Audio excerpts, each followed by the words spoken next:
Howdy ho, Reba. I made you a bun cake for your party tonight. The Germans call it Bunt. Oh, those funny Germans. So, what time should I be here tonight? The cake can stay, but you gotta go. This party is business, as in none of yours. Yes, but like so many things, I've made it my business and prepared a speech to give to your clients. Reba is not just the best real estate agent in town. She's also my best friend. I do not know what I would do without her. Sometimes I lie awake at night and I thank God that her husband made a pass at me. I bet God really loves to hear from you. Hey! Oh! Cheyenne, how was your 12-step meeting? Reba, those meetings are anonymous. She's not supposed to talk about them. Oh, no, I can talk about my meetings, and they're going really well. I mean, like, really, really, really well.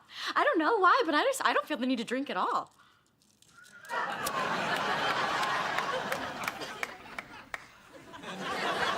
So how was your day? Give me that thing. Oh! What do you think you're doing? I'm smoking. Look, it's no big deal. I'll quit before it affects my looks. I'm a little more worried about your health and the health of everybody around you. Well, almost everyone. Okay, look, I do not think smoking is that bad for you. I think tobacco's a vegetable.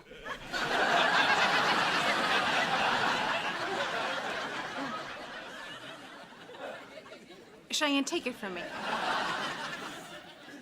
It is not worth it. I mean, sure, you look cool and sophisticated, especially if you got a sterling silver case and a holder like I did. Wait, you used to smoke? Pack a day. And I'm telling you, smoking makes you a social pariah. Nobody wants anything to do with you. Are you sure they knew you smoked? Ha, Fraulein. Okay, look, I know it's bad for me, but it helps me not want to drink. Honey, if you're having a hard time with this, maybe I shouldn't have this party for my clients. I mean, there'll be a lot of drinking there. No, Mom, look, I told you, I cannot live in some fake world and pretend that alcohol doesn't exist. I just need to smoke right now to help me get through this. Look, let's work something out. Cheyenne, I'm sure if you quit smoking, Reba will let you have a snort now and then. No! She will not smoke and she will not drink.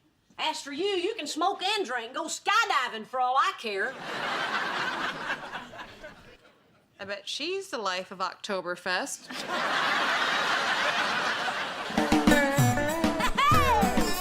My roots are planted in the past, though my life is changing fast. Who I am is who I wanna be. A single mom who works too hard, who loves her kids and never stops, with gentle hands and the heart of a fighter.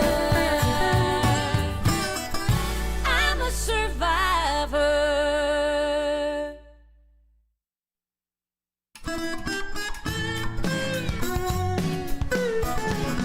Hey, Mrs. H. Oh, Van, good. I'm just finishing you up a grocery list. Sorry, don't have time. We got our party later on, and I still have to work on my conversational pieces.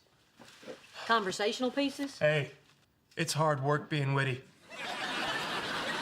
And I don't want to step on my tongue like the last party. I don't know why pregnant women get so touchy when you ask them when they're due. That's because she wasn't pregnant. And she wasn't a she. Well, I'm pretty sure he was wearing maternity pants. Van, look, Cheyenne's going through some stuff. Yeah, I know. Watch her like a hawk. I was going to say, Be supportive, I know, I got it. Man, you take stuff so seriously. stop it! It's just that I'm worried that she's having a harder time with all this than we thought she would. Now, we need to be aware and pay attention to what she's going through. Man, Mrs. H, life does not have to be a constant. Grr, look at me, I'm Reba. What obstacle do I have to overcome today? Just go with it, man.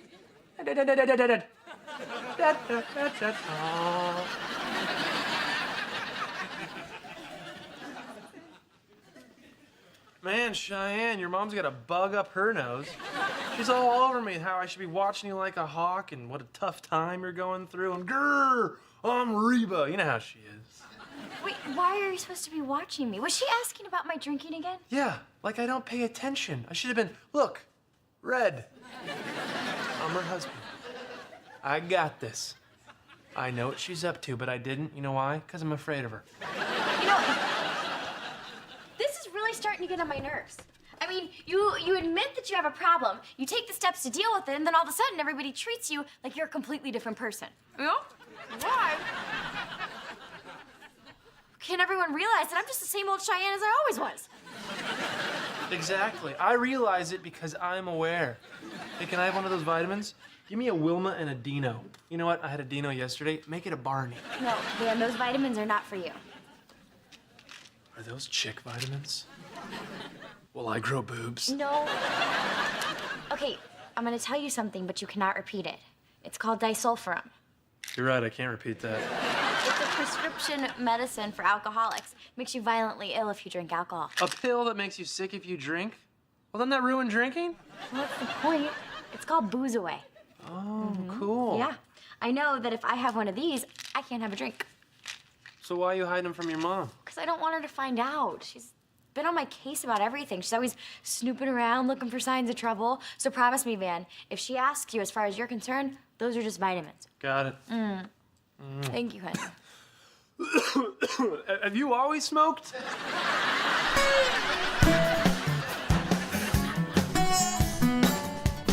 Hey guys, listen. It's about Cheyenne. You know, I think we should all be impressed that she hasn't had a drink in 2 weeks. Hey, I haven't peed in 6 hours. But when somebody gives up something like Cheyenne has done, well, sometimes they do other things. Things that we might wish they weren't doing. Like what? Well, like, for instance, smoking. Smoking what? Cigarettes. I just wanted to make sure that you guys weren't going to look at Cheyenne smoking and think, oh, wow, she looks so cool. Maybe I should try that. Oh man, that last sip topped me off. Did you honestly think I'd start smoking just because Cheyenne is? You know, I just didn't want for you to be curious about cigarettes and for that to lead to you trying them. Here, you want to take a look? I've seen them before, Dad. These are nasty little buggers. I know how seductive these things can be, Kira. I used to smoke. I didn't know that. Oh, yeah. I quit before Cheyenne was born. Haven't smoked since. Good for you. You know, you might find yourself in a situation where somebody offers you one of these things. I have. That's when I use that powerful just say no technique. Just smell that tobacco, they might say. Thanks for the advice. You can throw those away now. Huh. Darn straight I'm throwing them away. Because smoking is bad and evil, Kira. Bad and evil, I tell you.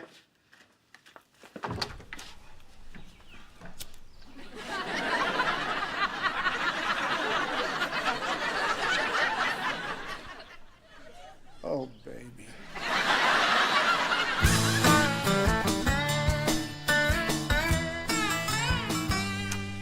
Jeez, Mrs. H, you sure did get a lot of booze. Well, Van, a lot of people feel uncomfortable with these business-type get-togethers. So a few drinks kind of help break down the barriers. That way they can relax and get right to their conversational pieces. It is hard work being witty. Oh, look, there's Cheyenne's purse. You know, I'm halfway tempted just to go through it to make sure she got rid of those stupid cigarettes. Oh, who am I kidding? You know, I'm just doing this because I'm trying to protect her. What do I care? She goes through your purse. Nope, no cigarettes, just a bottle of vitamins. Vitamins? No. And what are you doing? These vitamins are for women. Van, I'm a woman. Don't you have special vitamins for people your age? You know, for bone loss? Oh, come over. Seriously, Mrs. H, you don't need these vitamins. You look terrific. I'm serious. You're hot. If I wasn't married to your daughter, I would totally... Ah, stop it! Look, Van, we're fixing to have a party. And I don't have time for these silly games. Come on. All right, I'll tell you what. If you can snatch this out of my hand before I close...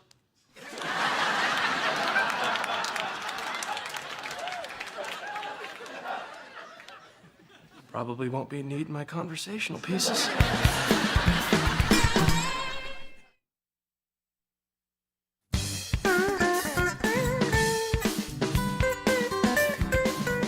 In our real estate dealing, Van and I focus on being positive. Like I always say, if life gives you lemons, make yourself a screwdriver. Whoa! Hey. Van, what are you doing? I think this bottle of vodka is bad. Yep, it's flat. Let me get you a fizzy one. Cheyenne, where have you been? I need your help. What are you doing? Trying to keep your mom from drinking this vodka? You could just pour it down the drain. Yeah, I could. Wait, why are you trying to keep Mom from drinking? Because before the party, your mother snooped through your purse, found your bottle of booze-away pills, thought they were vitamins, and took one.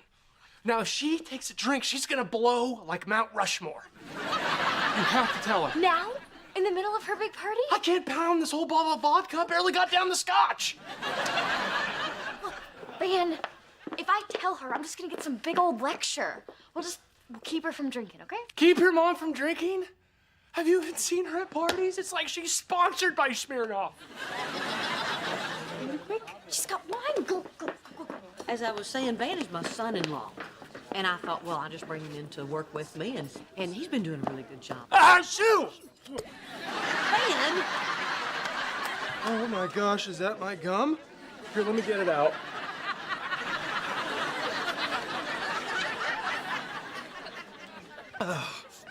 Wine's a little corky. Should probably switch to juice. I'll just have a beer. I think we're out. No, there's one right over there. Excellent beer spottage, Mrs. H. Good eye. Good eye.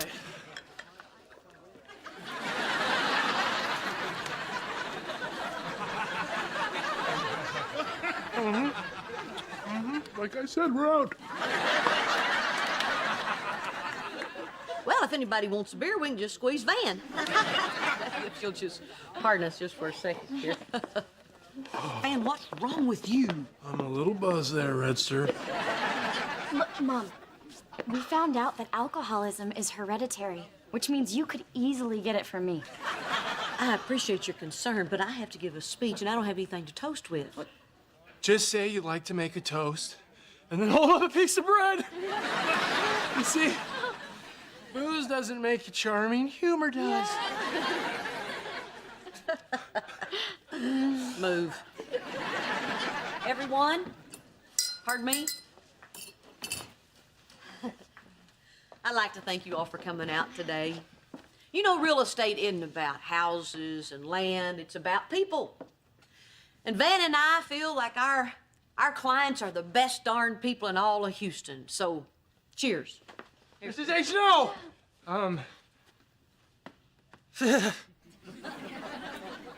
Real estate's also about, family. It's family togetherness, you know? And, it looks like someone starting their own family, ma'am. When are you due? And she is not pregnant. What? So, everyone, cheers. Cheers. So, stick around, have a great time, relax, enjoy yourself.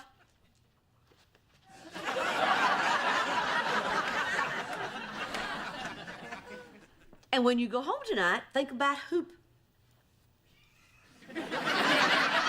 think about who put you there. Think about... Oh, God, excuse me. Oh.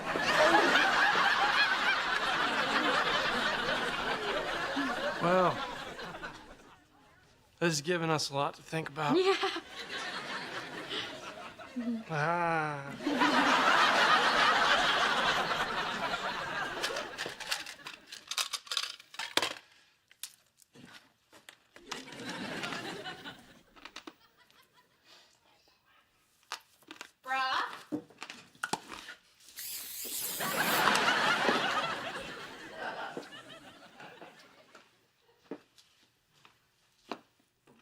Did you just spray yourself with canola oil?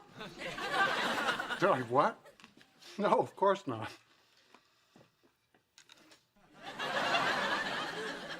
Oh, you mean that? Yeah. Yes, I did. You mind telling me why you just sprayed yourself with canola oil? They say it's very good for the skin. And every time I walk into a room today, you are spraying yourself with something. Cologne, air freshener, cooking spray. I find that odd. And it makes me want to ask you a question. Oh? What's her name? Whose name? The skirt you've been running around with? The one whose perfume you're trying to cover up? Is it that tramp Kathy Tillman? Oh, Barbara Jean, look, there's nobody. oh, you liar! Barbara Jean, look. It's this. I've been smoking. Smoking? Yeah. Who got you hooked on smoking? That tramp Kathy Tillman? Barbara Jean, think. What would I need with another woman when I have these? Honey, this is not okay. We have 2 children living in this house. You cannot smoke. This has got to stop. It will. It will, I swear. You know, I'm just gonna finish this pack and then I'll... Brock. Fine. I'll go to the store and get some patches. And honey, I'm sorry I got so crazy back there. And just so you know, Kathy Tillman is one of my nearest and dearest friends.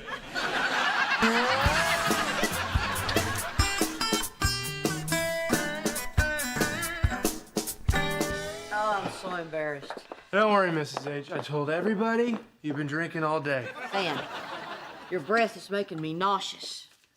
Right back at you. Oh, Van, leave Mom alone and quit breathing on her. She's sick. I don't understand it. I was feeling terrific. Yeah, it doesn't make any sense. I mean, you eat right, you work out, you take your vitamins. Knock it off, Van. Oh, I'm just making a little joke. She has no idea what I'm talking about. What are you talking about? Oh, well, I'm not telling. Not telling, not telling.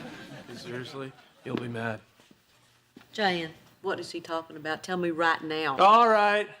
All right. Clearly the hens need some time to cluckety-cluck. This rooster's gonna be upstairs.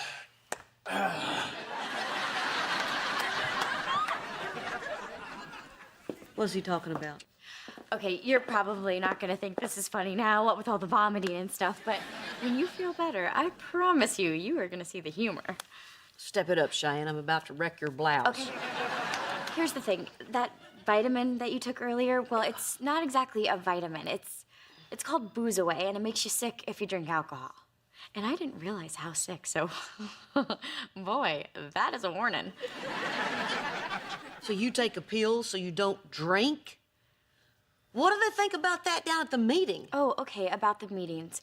I stopped going. Cheyenne, why would you stop going to the meetings? Well, because I had to. They got a bell. What? Well, you used to be able to talk about yourself for as long as you wanted, and everyone had to listen. But now, when they think you talk too long, they ring a bell on you. And I'm the only one they do it to. Oh, honey, I'm sure it just seems that way. Oh, they call it getting Cheyenne. Well, what are those people thinking? The whole point of having the meeting is so you'll talk about your drinking. Okay, well, that's not exactly what I talk about. Okay. What is it you do talk about? I talk about lots of stuff, you know, like shopping and makeup and shoes, American Idol. Cheyenne, it's a 12-step meeting, not a slumber party. Why don't you talk about the drinking? Well, because that's embarrassing. Really? More embarrassing than getting Cheyenne? I just want this to be over. I know you do, honey.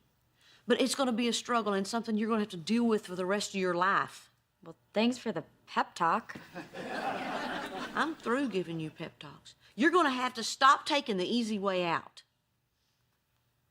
So I'm supposed to go to those meetings and have them ring a bell on me? If that's what it takes to get you better, then yes, ma'am, you're gonna have to do it. Fine. I'll go, but I'm gonna start by telling them how mean my mom is. Okay. Cheyenne. I need you. I need you to come upstairs with me and clean the lamp that I broke. Reba! Reba, Reba, Reba, Reba! Reba! Reba!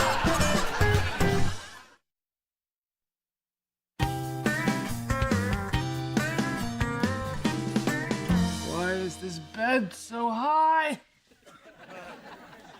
Why are there so many pillows? Oh. Oh. Van. So, I decided that I'm gonna go back to my meeting tomorrow, and I cannot wait because I have so much to talk about. Which reminds me, I gotta pick out an outfit. I was shopping at the mall today at my favorite store, and I saw this really cute pair of pants. I mean, they were a little trashy. Not trashy on me, but trashy on other people. But it turns out they didn't even have my size. You know what? It is so cool that I could talk to you about stuff like this since I can't talk about it at my meeting anymore. I totally forgot to tell you. Elizabeth, we were walking through the mall, and this girl came up to us, and she wanted us to take pictures of Elizabeth because she said she was beautiful.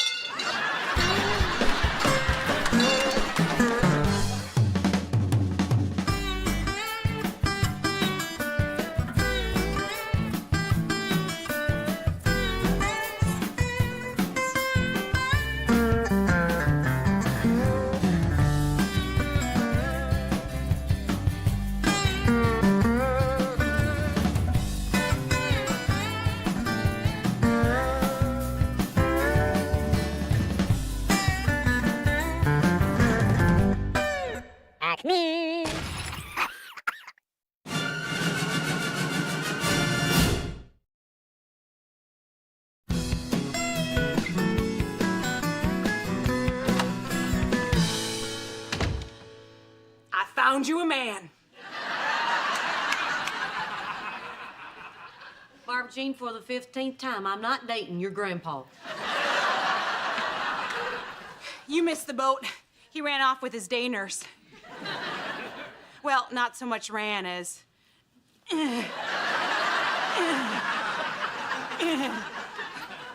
But I know you need a little help in this area, so I signed you up for an online dating service. What do you mean? Dating is when two people who like each other go out in public.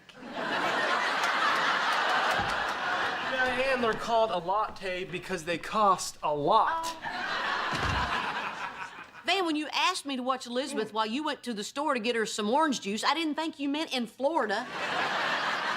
Sorry it took so long, Mrs. H, but I couldn't remember which kind Elizabeth liked, so I had to call Cheyenne, who needed a ride home from the library. Yeah, so he picked me up, and since both of us were hungry, we decided to go to lunch. So where's the juice? Shoot!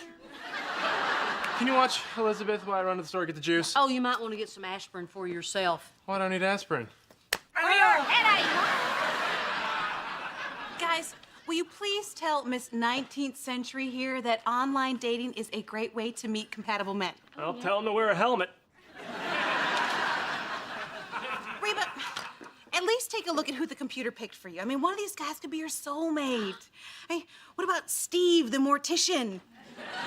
Or Greg, the prison guard? Or Jorge, who works at the zoo? Oh, that guy's a keeper. Yeah.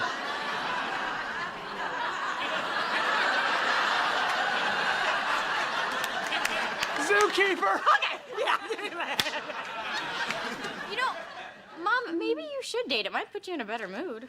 You have been a little cranky lately, Mrs. H. Don't hit me.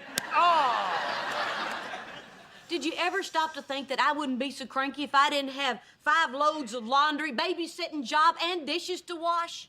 Well, okay, look. I can do the dishes. Van can do everything else. I mean, that's a little housework compared to you finding your soulmate. Well, I have been a little cranky lately. Yeah? I do need something. And I know what it is. Starts with an L, ends in an E, has an O and a V, rhymes with dove. La la la la. No, all right! What do I have to be worried about? That I'm gonna meet a crazy person?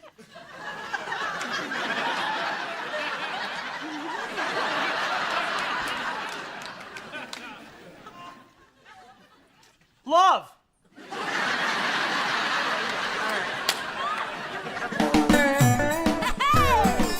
My roots are planted in the past, though my life is changing fast.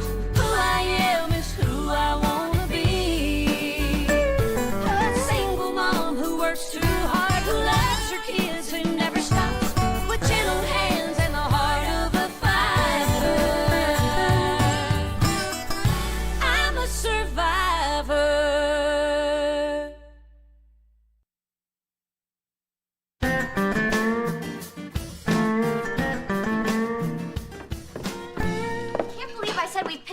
knock, Mom's out catting around. And look, Van, can you believe that someone had dirty dishes in the bottom of the hamper?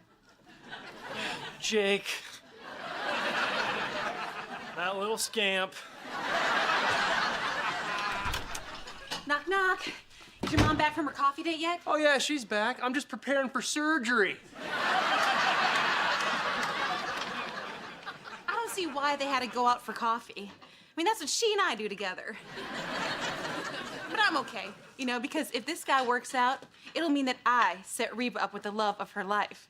We'll bond over her first date, her first kiss, their first fight, where I'll have to comfort her. There, Reba. Let it out. Hello, loved ones.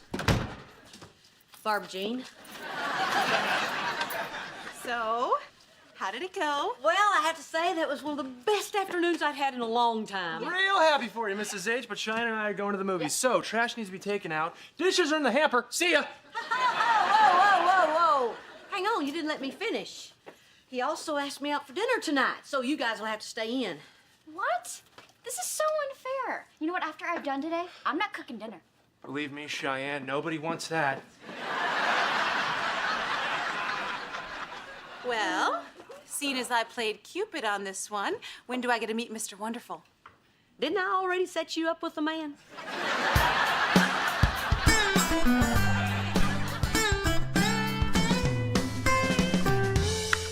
See, Jake, when I ask, how was your day, and you say, fine, you know, that is not real communication.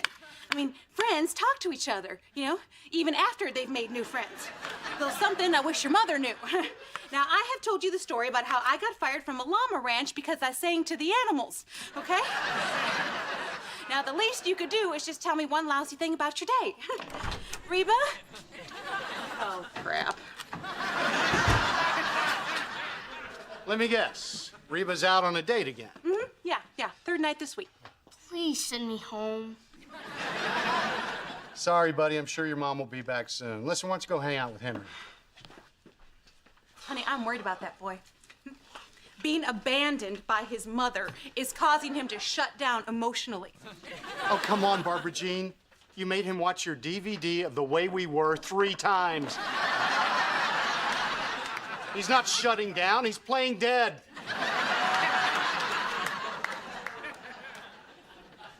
Fine. All right, it's me. I miss her. This morning I had coffee with her photo. Reba! Sorry, love to chat, don't have anything to say. Jake, let's go!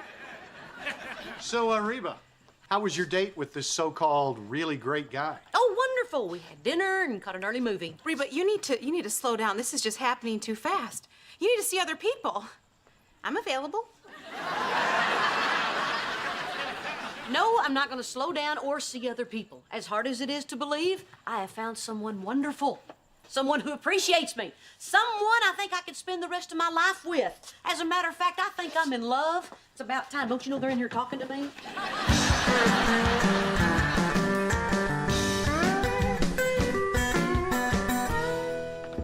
Are you really in love, Mom? Jake, can you keep a secret? Am I gonna have a little brother? Sit down.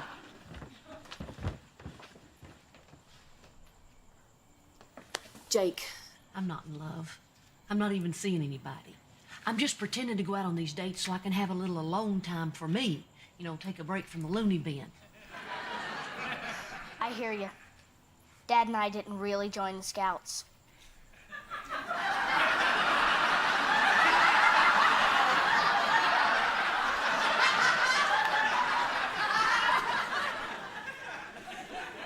Really? Then what do you guys do every Saturday? Hey, are we keeping secrets here or not?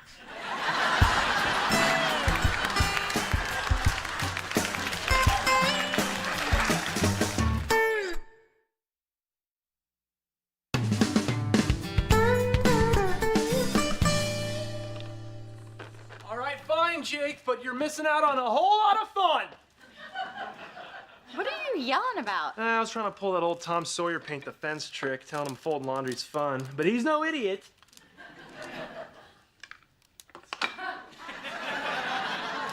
Hey, Cheyenne, Did you know folding laundry is good for your skin? Hey, has Reba left for her date yet? No, she's in the kitchen, which is spotless thanks to me, and she better not be making a mess in there! Hey, Barbara Jean, did you know that folding laundry lifts and firms your buttocks? Yeah, right.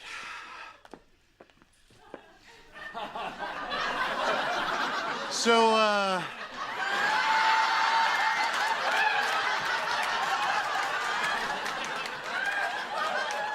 have you two met this guy your mom's been dating? No, and I'm beginning to think that's a little weird.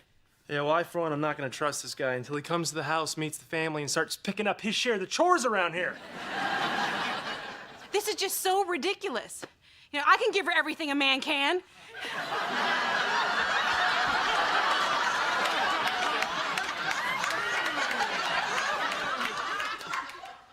Yeah, look. Reba clearly does not want us to meet this guy. That's not really fair to him. So I think we should track down this guy and see what he wants. That's a good idea. Okay, I got a plan to figure out where she's going tonight. Watch and learn. Hey, Van, you know what? I think it really does feel firmer. So, Reba, where are you going tonight? Reverse psychiatry, nice. What do you want to know? We need to know where you're gonna go just in case we need to call you just in case of an emergency. I have my cell. Well, what if you're having dinner in the mountains and we can't reach your cell? There are no mountains in Houston, Van. Well, what if you're having dinner in an underground bunker made of lead? We'll sit by an underground window.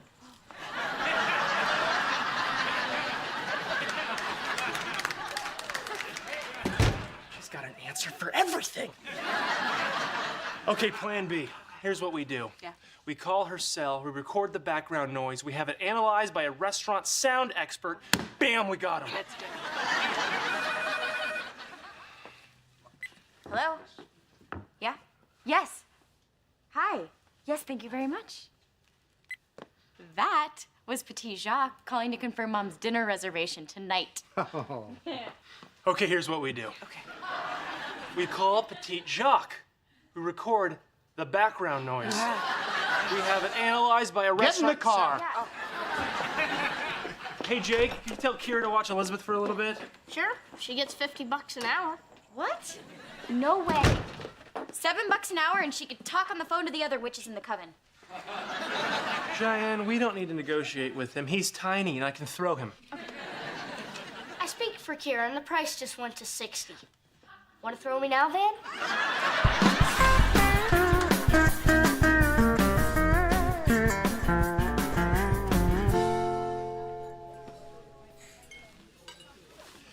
Can I buy you some dinner to go with that wine? Oh, no thanks. No, I'm sorry, I didn't realize you were with someone. Oh, I'm not. Well, I am, sort of, but not really. But thanks, but no.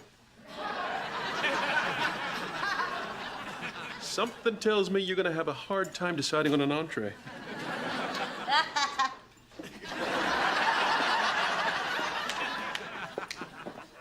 What are y'all doing here? You're gonna ruin my date. Oh, yeah? It was such a great date. How come you're reading a book?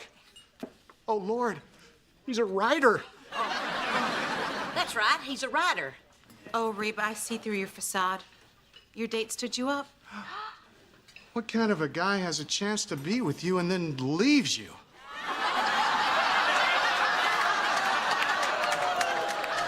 At the table. Look, guys, my date did not stand me up, okay? Well, we're not leaving until we meet him. Okay, all right, fine. He's, there he is. Excuse me. Oh, okay. I changed my mind. I want dinner. What? Yeah, that's, my family over there. They're all crazy. My name is Reba, and if you would pretend to be my boyfriend, then they'll probably leave me alone, okay? Now go. Smile. Get your drink. Here we go. Here he is. This is, my date. Date, this is my family. Oh, you certainly know your way around a bar.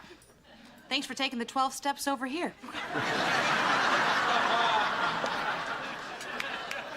I'm Brock, the ex, the shoes to fill. Oh, yeah. I'm Ted. I'm Irina's boyfriend. Her name's Reba. He calls me Irina because I remind him of a Russian princess. That is so cute. Hey, what do you say we ditch this place? Go back to the house. Mrs. H can whip up some supper, and you can start folding some sheets. Yeah. So, Ted, Reba hasn't really talked about you. So talk. Okay, well, I like fishing. Me too. You do not. Do now. She's my little fish girl.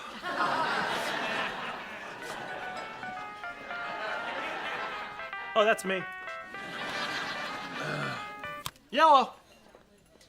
No, Jake, we did not talk about overtime. I swear I will throw you. So, Ted. Tell me about Ted. Well, my name's Ted, and I'm a bicycle salesman from Ottawa. I'm only in the States part-time. Canada. Land of scam artists. I thought you were a writer. No. Rider, a bicycle rider. Oh, you thought I meant book writer? Yeah. Oh, no, that's funny. Okay. I'd never date a book writer. No, they're worse than musicians. You're from Canada? But that's so far away. It's a beautiful place. You'll like it, Reba. Really? What do you say? You want to get married? Well, Ted, this is a little odd. No, she does not. Barbara Jean. I love this woman, and I'm taking her to Canada. Ted. Oh, yeah? Well, I love her more, and if I can't have her, no one can. Okay, you can have her. Yeah, I thought All right, fine. All right, looks like I'm paying overtime. Can we speed this up, people? Todd, get in the car. You're moving in. Okay, that's it. Ted is not my boyfriend. I don't have a boyfriend. The person I was dating was me. Well, then who's this guy? Well, my name really is Ted, but I'm not a Canadian bicycle salesman. I was just trying to be weird enough to scare off your family. Good luck. So, Reba, you never had a date? Yeah, I did. I had a date set up with the zookeeper, but he never showed. But as I was sitting there by myself, I realized something. I realized that I like spending time by myself. But I'm always so busy taking care of y'all that I never get the chance to do that. Oh, Mrs. H, you know it's a great way of spending time with yourself? Folding clothes. I need some time away from the house. And if that means going out reading a book or learning French, well, I don't think that's such a big deal, and it's not too much to ask. We're sorry, Mom. I guess we didn't realize how much you did around the house till we had to do it ourselves. Yeah, we learned a valuable lesson. It only cost me $80 and an iPod. You gave him my iPod? You had better back up my Serenity bath mix, man. Well, Reba, glad you weren't dating a con man. And when you do find someone, I hope he's at least as handsome and well put together as I am. Yeah, well, you deserve it. Thanks, Brock. But I hope he doesn't have your bird legs. You still think about him, don't you? I'll be out in a minute, Tweety. Okay. Sweetie.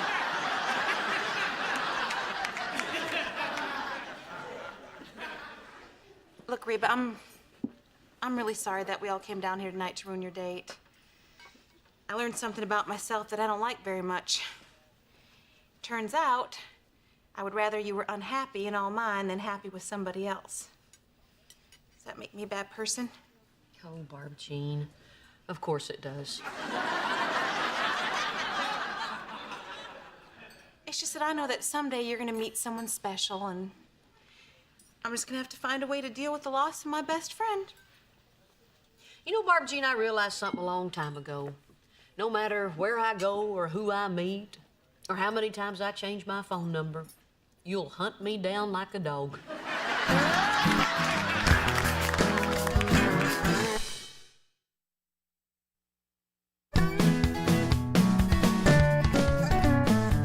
Well, thanks, Ted. You're a good sport. You know, my family seems a little weird, but that's only at first impression. They're also dangerous. My family's crazy too. Really?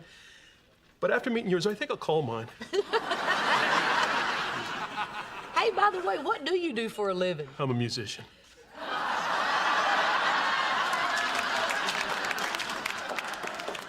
Hey, I just went to the kitchen and got these myself. Hey, Reba, aren't you glad I invited Ted to come over? Yeah, and we're so glad you stayed. Isn't she a pistol? You know, I was just thinking that if you two like each other, technically, I introduced you. That's true. Reba never would have invited me over if she didn't want you to go away. I know! Isn't life funny? You know what else is funny? This one time, Reba and I went bowling. It's hilarious. Oh, okay, I get it. You two want to be alone. All right, Reba, you and I, we will catch up later, okay? Maybe we can have dinner here sometime. Without Ted. Call me.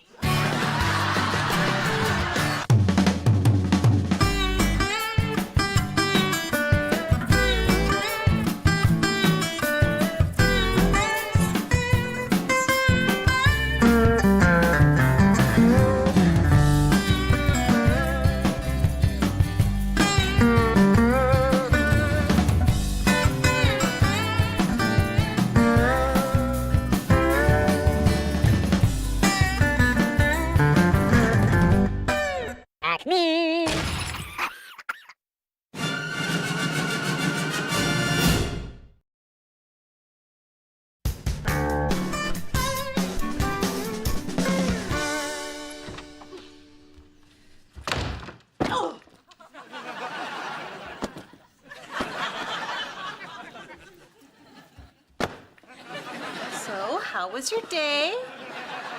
You know that little starter home I've been trying to sell? Well, guess what? I sold it. It's like you're cursed.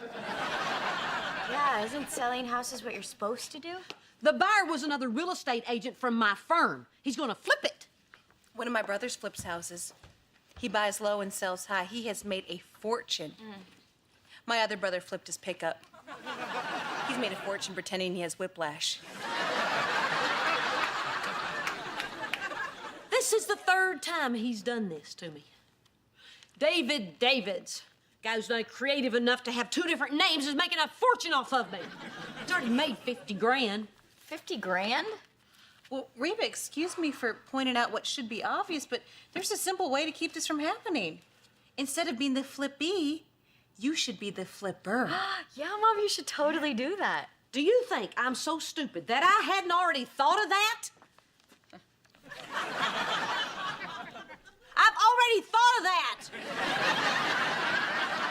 Well, then why don't you do it? 'Cause you have to have a pre-approved mortgage from the bank, and I can't get it. My credit rating is too low. Don't ever get divorced, Cheyenne. It'll ruin you. Sorry. Hey, wait a minute. You and Van are partners, right? Well, Van has one of those pre-approval letters. No, he doesn't. Wait, he does? Why? He got it after the 10th time he threatened to kick us out. He said we needed a quick exit strategy. I got it. White out. We'll get the letter from Van. We'll white out his name. We'll put in your name. Ew, as I say it, it sounds like fraud. Look, why don't you just mooch off Van? That'd be a turnaround. That's a great idea. Who knew Van could be so useful? This is perfect. I got the brains and the know-how. He's got the credit. I can't wait to bring Van in on this. Bring Van in on what? Oh, Van, I got a great idea for us to make some money. If you're thinking about selling pot like that chick on Showtime, the answer is no. No. I'm thinking about buying and selling some of the real estate we list. You mean that thing Davy Two Names does? The flipping thing? Yes, it's me and you, Van, raking in the cash. And you let me do that with you? Yes. Pass.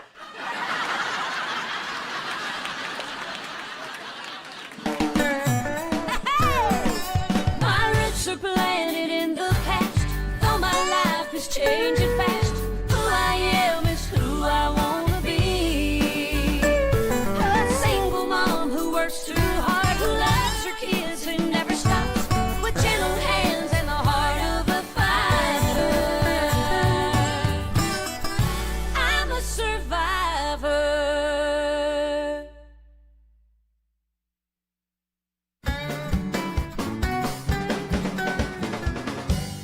Pass? I offer you what could be the chance of a lifetime, and you say pass? Wait a minute. This could be a chance of a lifetime? Yes. Oh, pass. Oh, wait a minute. All right, you're actually starting to annoy me. Why pass? Because Mrs. H, the housing market is falsely inflated right now, full of untrained speculators, and the bubble is going to burst at any second. To quote Federal Reserve Chairman Alan Greenspan, the froth is on the market. Do you understand anything you just said? I understand when an old geezer in a suit talks about money, I listen. Hey, listen. Honey, you're my son-in-law, and I hate to get rich and you just stay poor. But we're going to get all your money when you die anyway, so 6 of 1. Okay, what's going on with you? You've always loved risky stuff. I mean, you were the ones that always going around putting forks in the toasters. Yes, but when I put a fork in a toaster, I get a payoff. An English muffin. Or that one time I watch. But the thing that you're talking about doesn't have a payoff. How can you say that? Do you have any idea how much money David Dingbat is making flipping these houses? Yeah, but David Dingbat has something that you don't have. Oh, yeah, what's that? Stones. Stones? Stones. Cojones. Brass ones. He doesn't just talk about doing things. He does them. I'm gonna do that too. No, Mrs. H, no, you're not. With all due respect, you say this every time. You see somebody else taking a risk that works out for them, and then you're like, hey, I want to do that too. But at the end of the day, you just can't pull the trigger. Well, pardon my French, but that's buffalo droppings. You think I don't have stones? Watch this. Those aren't stones. These are stones.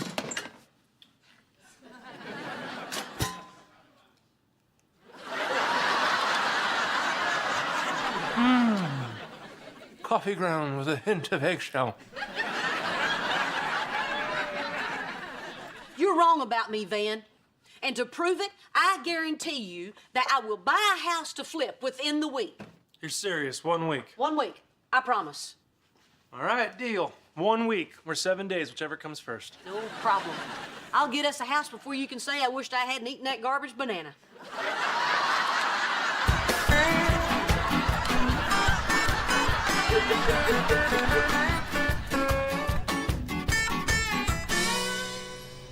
All I'm saying is we wouldn't have missed the opera if you had stopped and asked for directions. I know. I get it. Let it go. I mean, we didn't even have to pull over.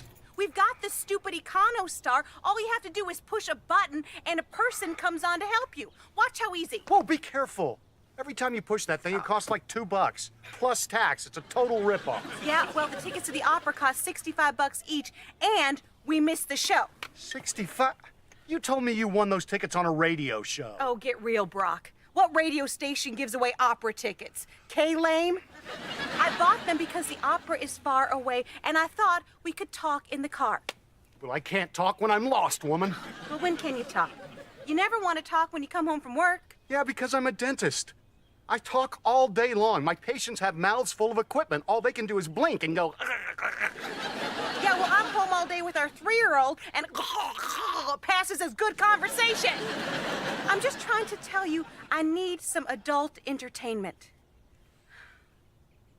You want to rent a dirty movie? No, that is not the answer to everything. I was talking about the opera. Oh, face it, Barbara Jean. No straight man in America wants to go to the opera. All right, you're Mr. Macho. Are you wearing your leopard thong tonight? Hey, I got that as something fun for us. Yeah, well, it's not fun. It's gay. That's it. I don't have to take this anymore. Hey, everybody, Brock Hart wears a leopard thong! Now it's not special.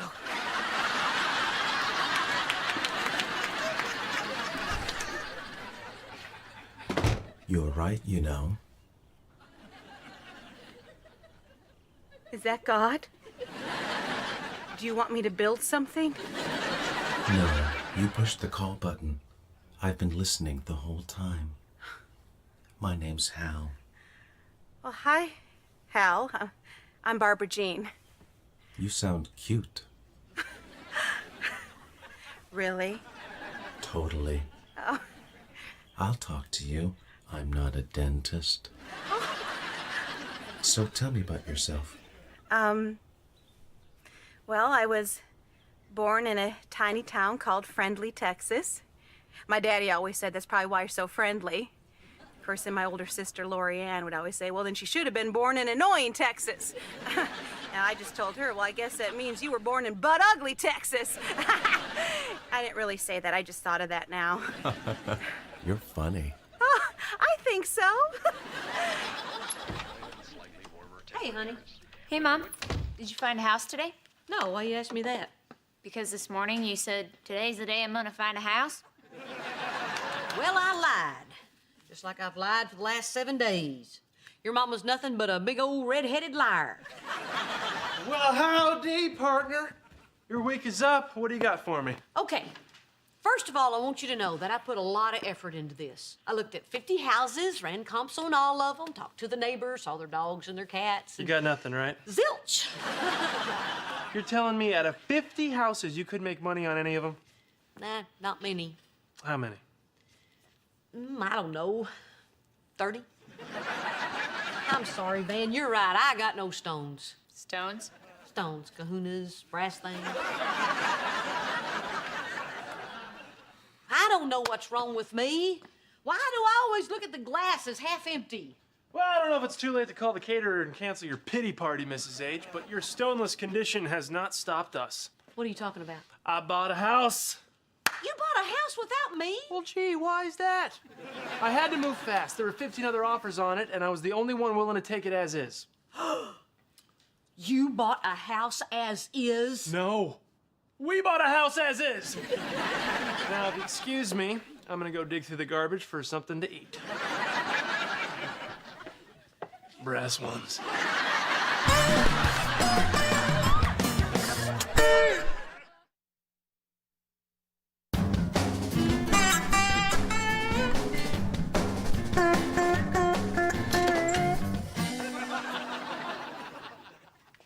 Ooh. Looks good.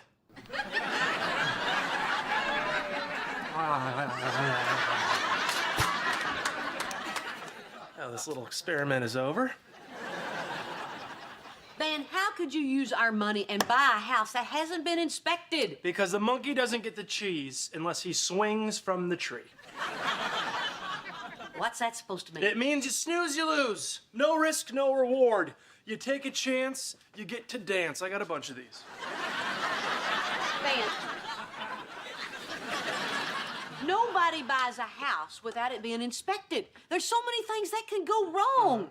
I mean, did you look at the plumbing? Look for termites? Inspect the foundation? It's a little hard to check the foundation, Mrs. H. There's a house on top of it.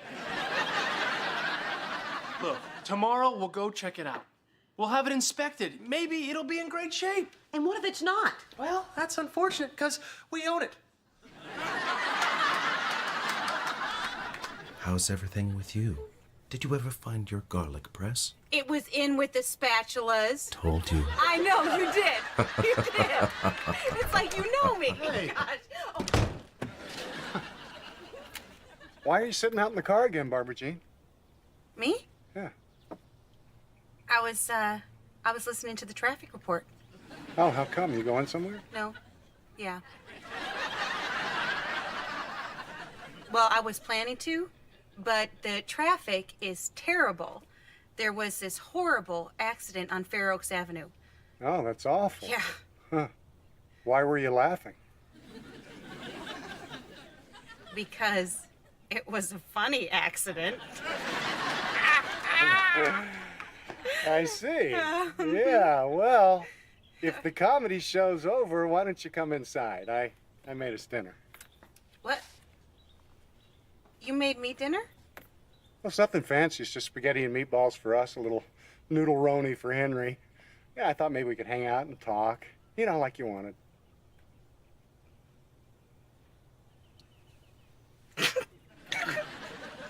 Barbara Jean, honey, what's the matter? Nothing, you know, I was just thinking about all those poor people in that hilarious accident.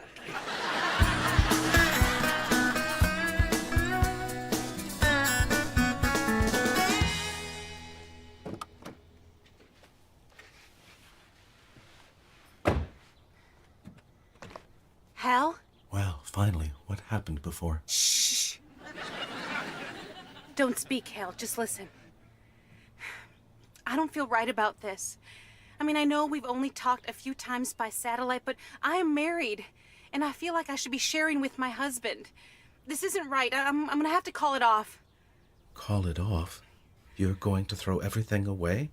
Everything we shared? The shortcut to the dry cleaners? The time you locked yourself in the trunk? Yes. Those were good times. But I want my good times to be with Brock. He doesn't deserve this. He is a good husband and a good father to my child. And when I'm with him, I never need directions to love. He has the roadmap to my heart. Oh, my Lord, are you crying? Don't cry, Hal. I'm not crying. Oh, Barbara Jean. What are you doing in the back seat? Are you okay? Do I need to call the police? I'm fine, Hal. It's Brock. Were you spying on me? Well, I knew something was going on. You spent less time in my car when we were sneaking around on Reba. Nothing happened. I know it didn't. Yet. Barbara Jean, I love you. And if it takes a man from outer space to make me realize that I haven't been paying enough attention to you, then so be it. Oh. Honey, let's go inside. I'll be right there.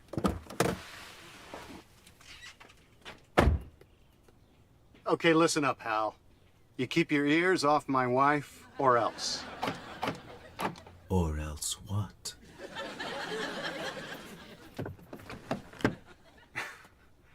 Very funny. Open the car door, Hal.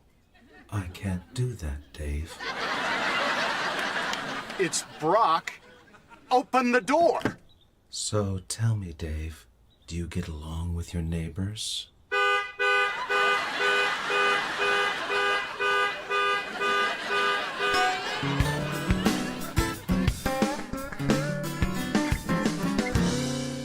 Why is this inspection taking so long? The guy probably got attacked by toxic mold that he found under the cracked foundation that covers the portal to hell. Way to be positive, Ma. Really? And even if he did find a portal to hell, you have to admit that'd be pretty cool. I don't know what it is, but I can't shake the feeling that this could be a huge disaster. You say that about everything. Remember when I got pregnant at 17? You totally freaked. Guys, this is very serious. We could be on the verge of taking a huge financial loss on this house. Or we could be on the verge of making a bunch of money. Why are you only looking at what could go wrong? Yeah, this could be our lucky day. Yeah, right. There you go again. Mrs. H, why is it such an impossibility? Because luck doesn't happen to everybody. It just happens to the lucky people. Well, maybe you're a lucky person. Yeah, obviously. Yes, it is obvious. It's obvious to us that you're the luckiest person in the world. You're like a four-leaf clover with red hair. How can you say that? Because every time something bad has happened to me, my parents kicking me out of the house, me getting injured in Denver, my wife hitting the sauce. When I get around you, things get better. Hitting the sauce? You know what I mean. Mrs. H, I hate that you feel like you're jinxed or something. Technically, technically, what I was doing was self-medicating, man. Well, honey, either way, it's glug, glug, glug. Mrs. H, I want to be in business with you because you are lucky. You're blessed. Not to get too flowery, but sunshine comes out of your butt. I can't help it if I don't feel lucky. Exactly, just like how someone with a drinking problem can't help. Cheyenne, would you be a little lamb and go out to the car and get my briefcase? All right. Thank you, sweetie. Till death do us part, huh? All right. You want to know how to feel lucky? Yeah. Here it is. You just feel lucky. That's it? That's it. I don't know if I can do that, Van. But if you don't think you can do that, or if you don't want to do that, then you can get out of this deal before we hear the inspector's report.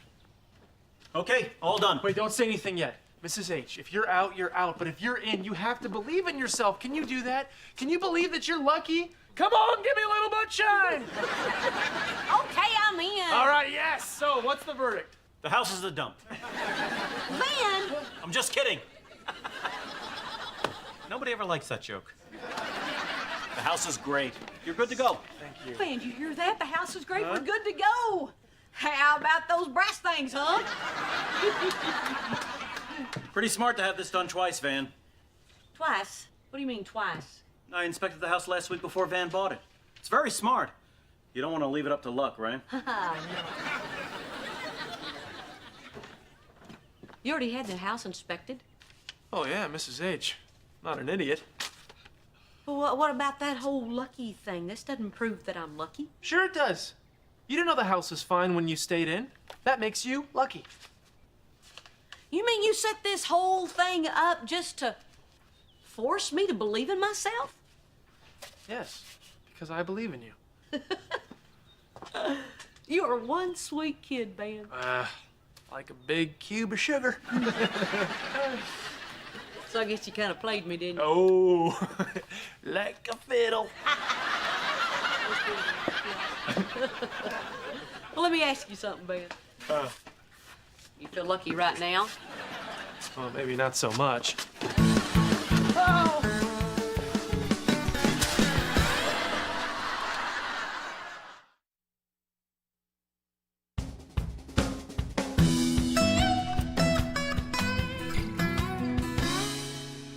Store, can I help you? Hello? Who is this? I'm Chrissy. Oh, Chrissy. Thank God. I've been locked in my car for hours. Can you get me out? Sure. Just one question. Are you the guy that gave Hal a hard time? No?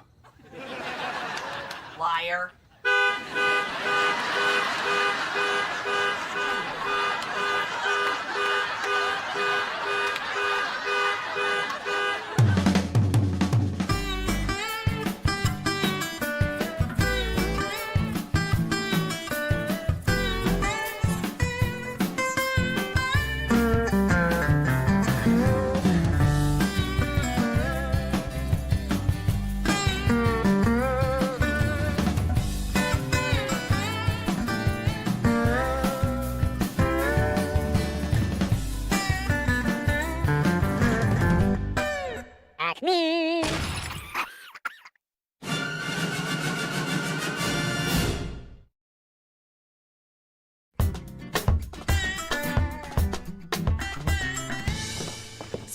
Really think of Reverend Parks? Smoking hot. Barbara Jean, he's a man of God. I got 2 words for you, Reba. Thorn birds. He is kind of cute. Yeah. Hey, when a man's behind the pulpit, I don't think about those kind of things. But now, if he was a construction worker, I'd be all over that. Yeah. Hey, kids, you got your church clothes on. Those clothes are for praying, not for playing. Come on. Run! Run! Come on, baby! Run! Run! Run! Yes! Touchdown! Van. Hey! We're back. How was church?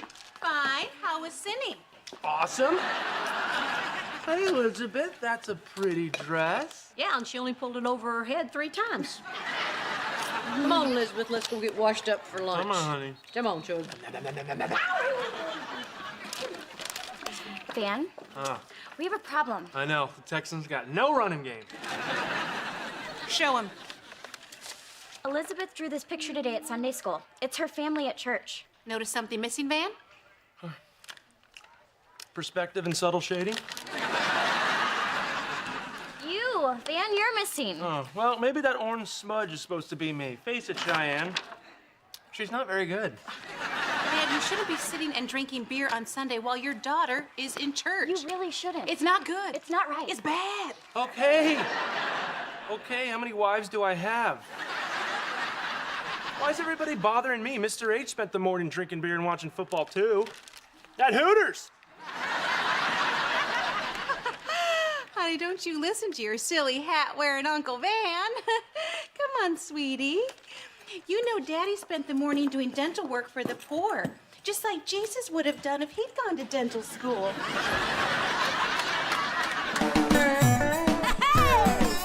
My roots are planted in the past, though my life is changing fast. Who I am is who I wanna be. A single mom who works too hard, who loves her kids and never stops, with gentle hands and the heart of a fighter. I'm a survivor.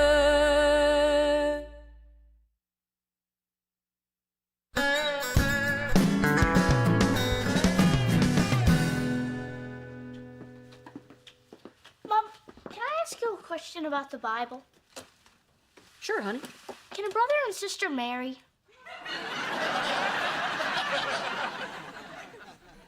Jake, what's that got to do with the Bible? Well, if Adam and Eve were the first people on Earth and they had kids, then who did their kids marry?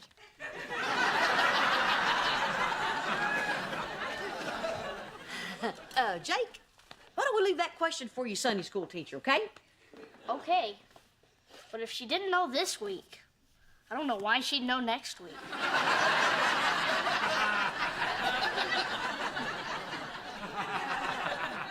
Let's have some quiet time, okay?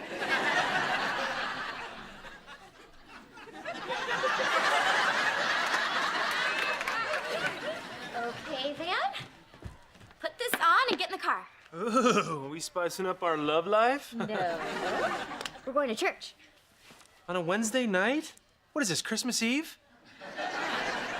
Van, you said that the only reason you weren't going to church was because of football. Well, there's no game on tonight. Oh, yes, there is. Classic Sports Channel is showing a rerun of Super Bowl VIII. It's like watching an old Super Bowl all over again. Man, I wish I could bet on it. Who's ready for some God? No thanks, my God tank is full. Oh, there's always room for Reverend Yummy Pants.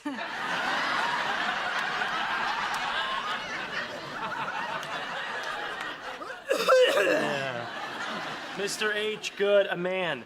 Explain to them why football is better than church. Well, I would, Van, but as a matter of fact, I am going to church tonight. Thanks to you. And Wednesdays are endless hot wings at Hooters. Hey, I had a bunch of women squawking at me. I needed them to get mad at someone else. Yeah, well, I get that.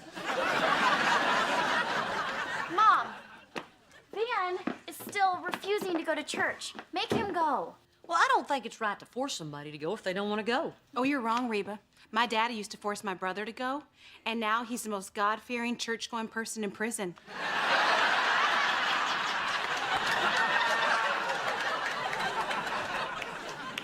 I can't believe that you're sticking up for them. Honey, the Bible teaches us to be tolerant of others. But that's only for people who think the same way we do. Well, Van doesn't want to go and Brock can't go. Holy water burns. I agree with Reba, even though she's being mean to me. You're going, Brock. I'm your wife now, not Reba. If you didn't want to be forced to go to church, you should have stayed with her. Man, I knew that'd come back to haunt me.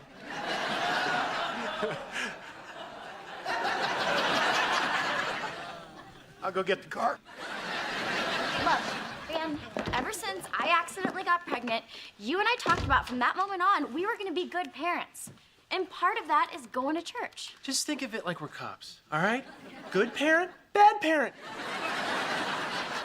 Van, do it for Elizabeth. Oh, please, don't do that to me. You know how I get weak when you bring up that wonderful child? Do it for that sweet, innocent daughter that you love so much and want to do such a good job parenting. Okay, fine, I'll go. Really? Yes, I'd rather go to church for an hour than listen to you bark at me for the next 3 months. Oh, that is the sweet guy that Elizabeth calls the world's greatest daddy. Watch your hair. Come on, Daddy's going to church. Well, praise the Lord for parental guilt. I gotta tell you, I'm really glad you changed your mind. Yeah, you're lucky, Van. For every day you don't go to church, God takes a day off of your life.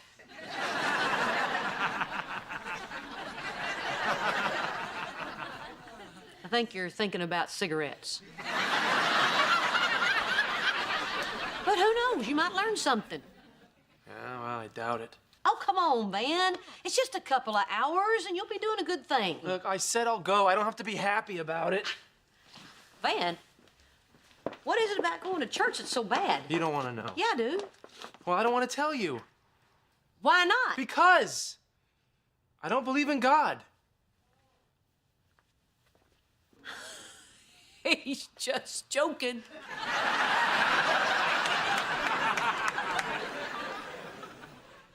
Is it me? Or is it getting hotter in here?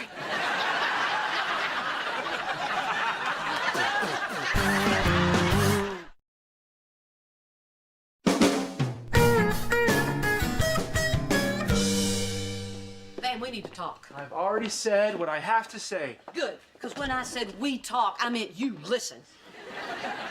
Look, Van, there's two things you can always believe in.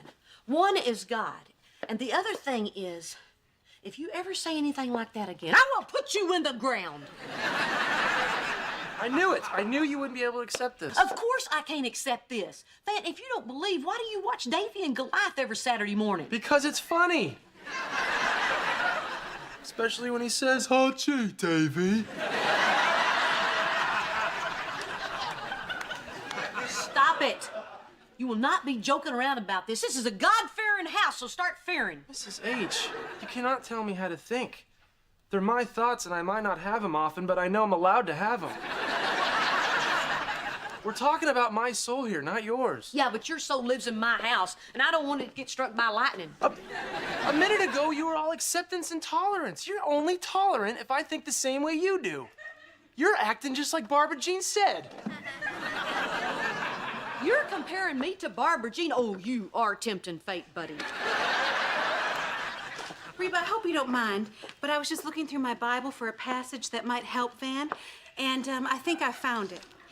Van, if you look here at Matthew 12, verse 3, Jesus says unto his disciples, What is wrong with you boys? Huh? You want to spend eternity in a fiery damnation? Knock it off! Streets of gold or lakes of fire, your choice, man. Barbara Jean, stop it. Not gonna get anybody to believe by hitting them with the Bible. well, that's how my daddy did it.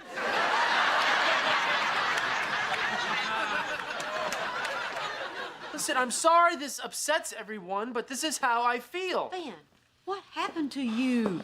You used to believe? You used to pray? You're right, Mrs. H. I used to pray. I used to pray every day. And then when I found out about my back problems, I prayed 10 times a day. I asked God, please, please, let me play football. And if there is a God, then he sucks at his job.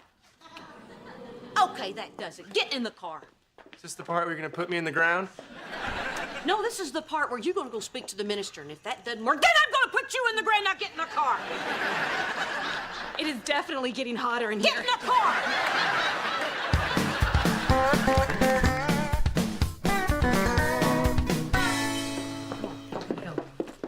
Okay, Reba, when we get into the Reverend's office, tell me that my hair looks great. Okay. No, say how smart I am. No. Casually mention that I've memorized the whole Bible. Oh, Mrs. Hart. Van, Barbara Jean. Reverend Parks.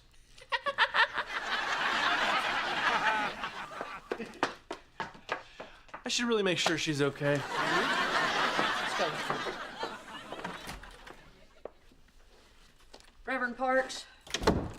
have a problem we need you to solve? The service starts in 10 minutes. Well, you better work fast.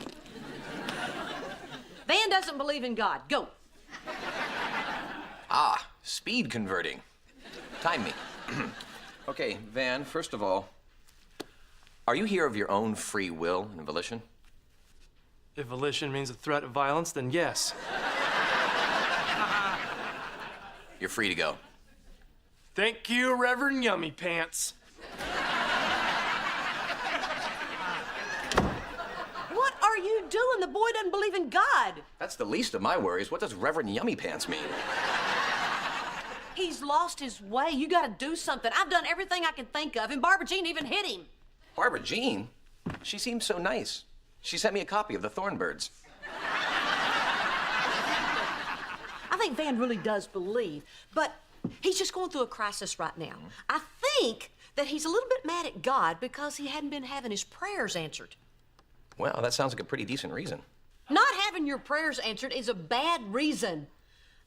I'm the queen of unanswered prayers, and you don't see me giving up on the Lord. You're the queen of unanswered prayers? Oh, this is gonna be a big blow to my mother.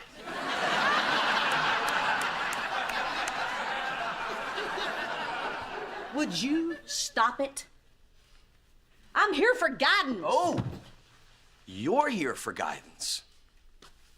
Now we're talking. I don't mean for me, I mean for Van. He's the one with the doubts. Well, it seems to me that the queen of unanswered prayers may have some doubts of her own about God. Well, I don't. I'm very grateful for everything I have, and I tell God that every day. Good for you. But there must be a lot that you're unhappy about. Do you tell God that? Do you have to have a snippy response to everything?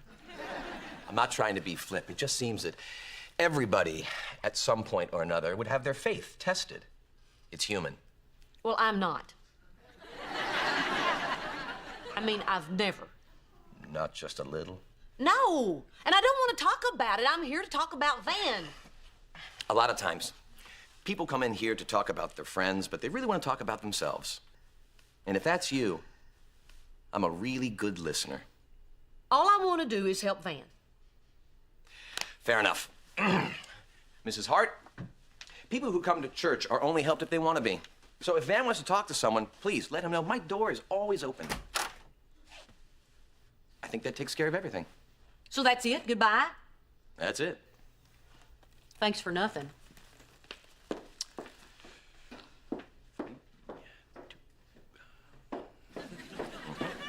You know, you're really ticking me off. I don't know if you went to seminary school or just took an improv class down at the comedy club. And your point is? Yes, I've had my doubts. Happy? I was a wife and a mother. Then my husband left me for his pregnant assistant. Then my daughter got pregnant too. And then she came and told me that she was going to marry her teenage boyfriend. I didn't know.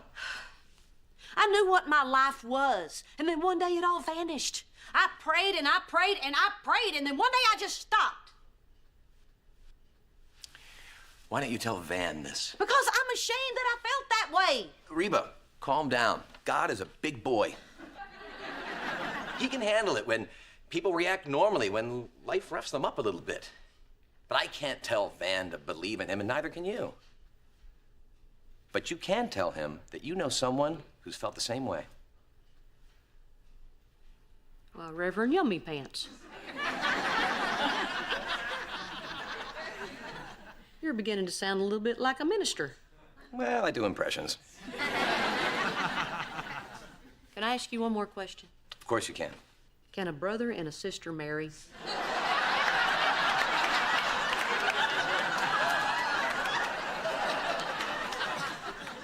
I told Jake to ask you that.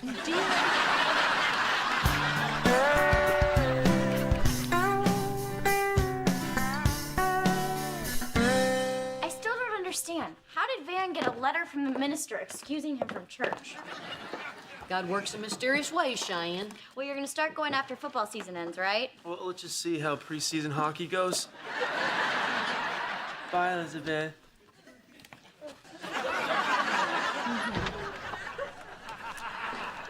Jake, come on, let's go to church. Whoa, Jake, a coat. Wow, you look nice. Just trying to spruce it up a bit. Yeah? Here, let me help you out with this.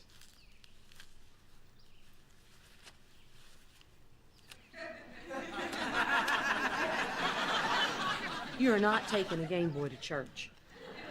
I'm supposed to bring it to the church for the blessing of the Game Boys. Do you think I make this stuff up?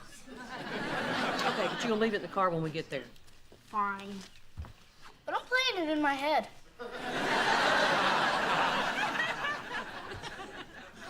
Hey, Mrs. H. Yeah, man. How did you get that note? Man, I don't put 20 bucks in the collection plate every Sunday without expecting a few favors. No, but what I mean is why? Why'd you do it? How come you're not mad at me anymore? I was never mad at you. Oh, I guess I assume someone's mad at me when they say they're gonna put me in the ground. And I'm sorry I don't believe in God. Man, I don't think you really mean that. I think you still believe. It's just that you and God aren't talking right now. You guys have a relationship that I desperately really want to have with Barbara Jean. I guess this feeling is something you can't understand. Well, that's a bet you'd lose, Van, because I've been there. Come on. You? Yeah, even the most devout person has their doubts. Not Mel Gibson.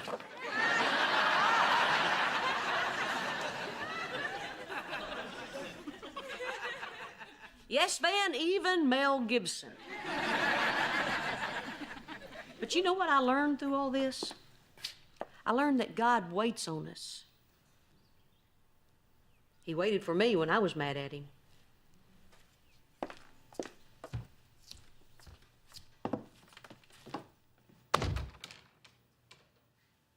Wow. What did you ever do to tick her off?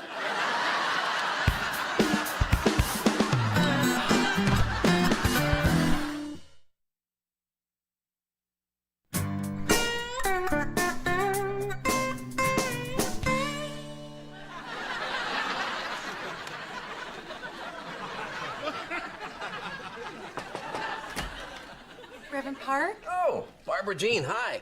Please, come on in. Oh, such a gentleman. Well, Reverend, I just wanted to thank you for all your hard work here at the church, so I baked you a pie. Oh. Oh, look at that. You cut out little birds in the crust. What are they, mockingbirds? Thorn. Thorn birds.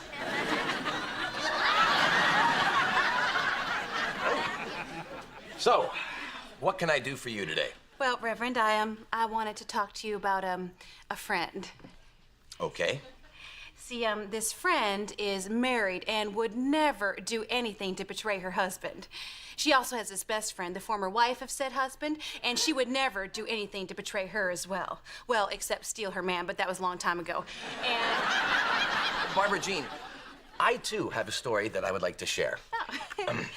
I have a friend who is a minister. really. And this minister is really interested in one of the members of his congregation. Really? But he doesn't know how to go about asking her out. If she came to see him, do you think that would be a good time to ask her? Okay, you know what? Listen, Mr. Minister, all right? I know when you say friend, you really mean yourself. And just because I shamelessly flirt, which I cannot help because I'm a naturally vivacious and friendly person, does not mean that you can make a pass at me and in the church, for golly's sake. Barbara Jean. Oh, no. Your smooth talk is not gonna fly, Peaches, okay? All right? This is wrong, church boy. Wrong as wrong can be. Now, I'm gonna take my pie and my special edition copy of the Thornbirds, and I'm just gonna pretend like this conversation never happened. Oh my goodness. I can't believe it. Barbara Jean. What? I was talking about Reba.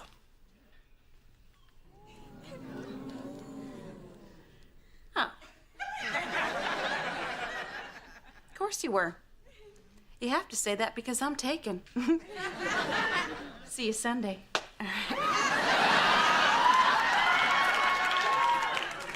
Amazing grace, how sweet.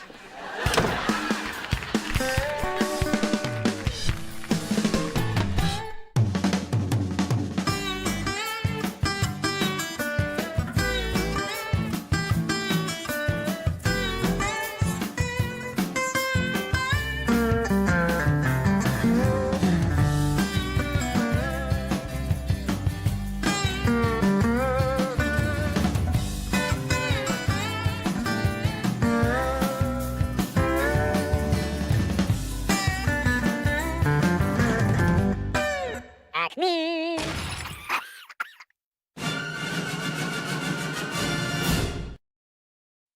was a plea for understanding, a desire to avoid being pushed into something uncomfortable.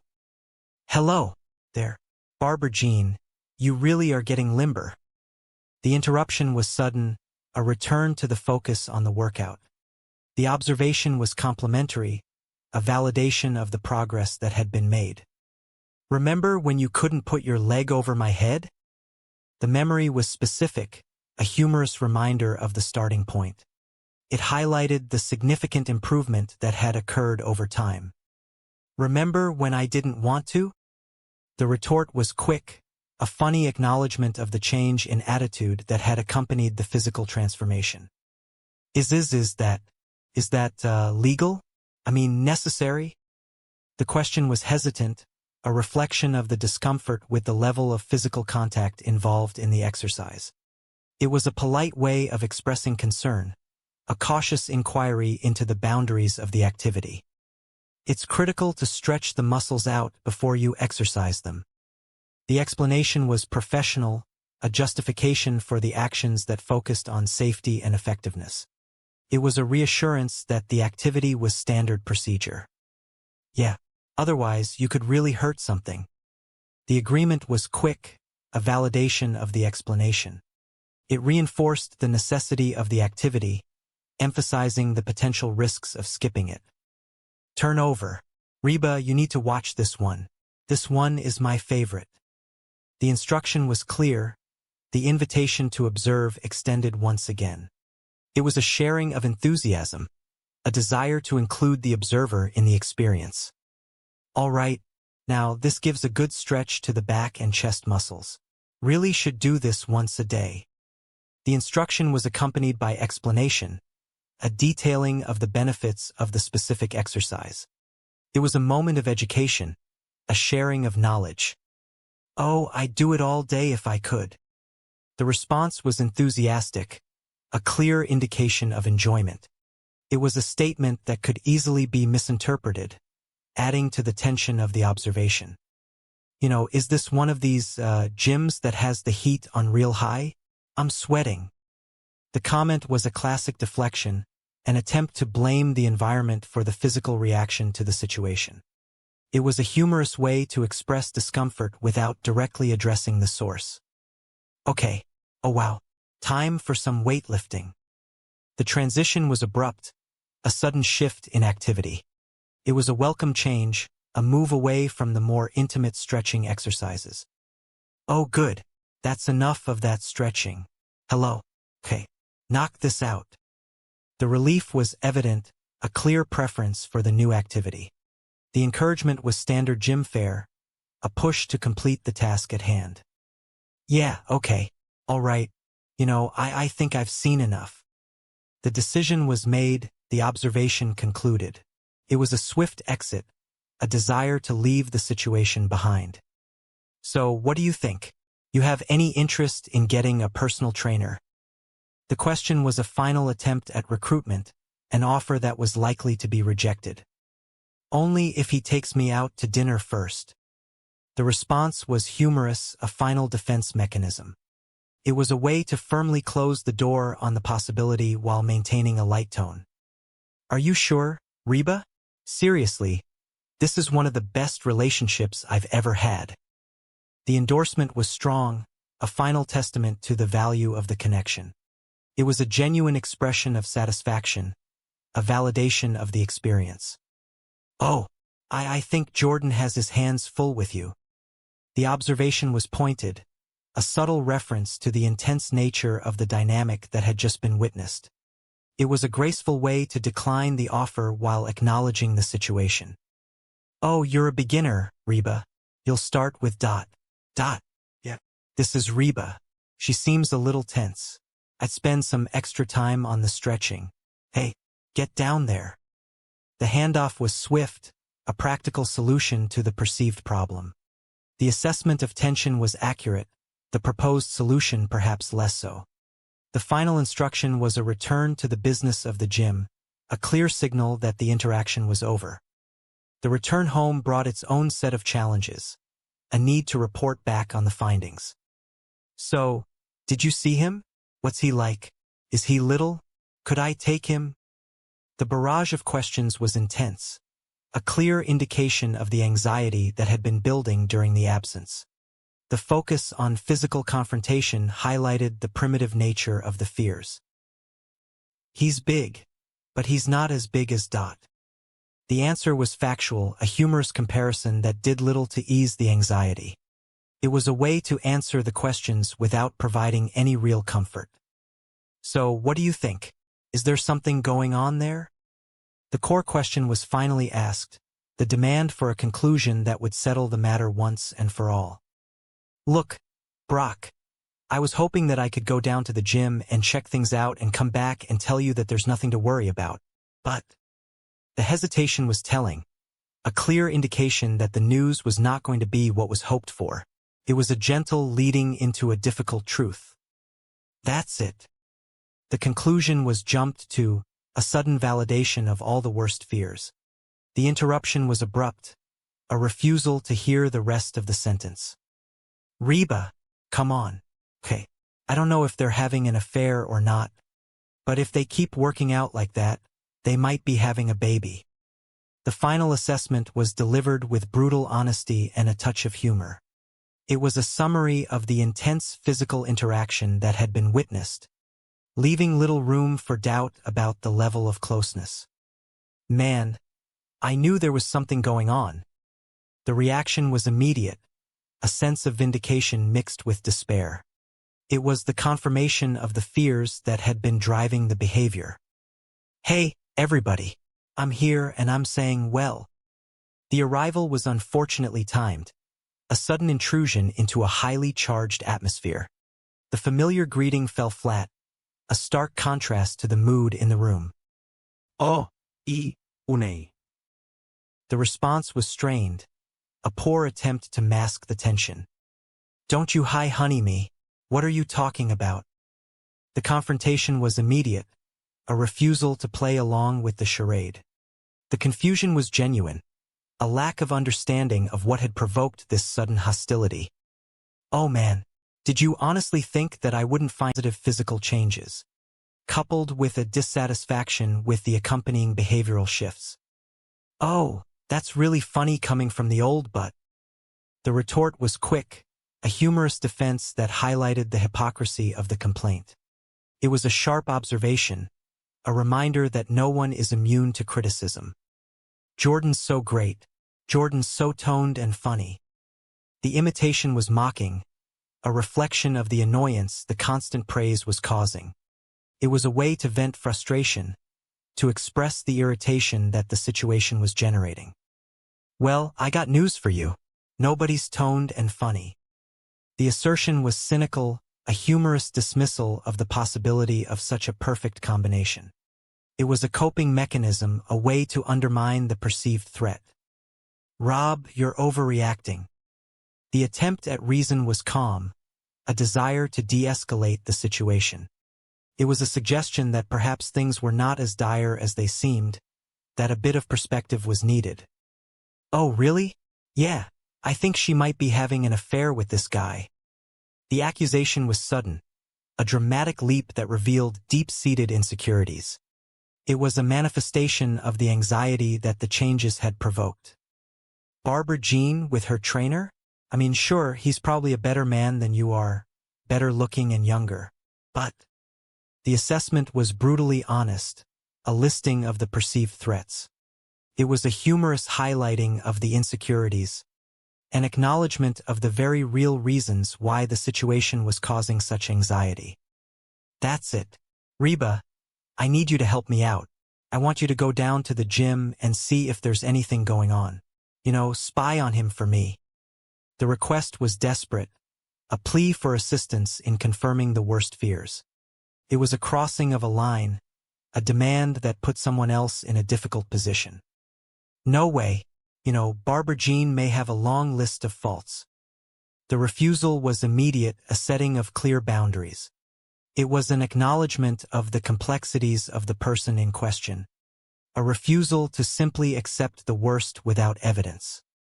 And I have that list if you need a copy. The interjection was humorous, a reminder of past grievances that added a layer of complexity to the dynamic.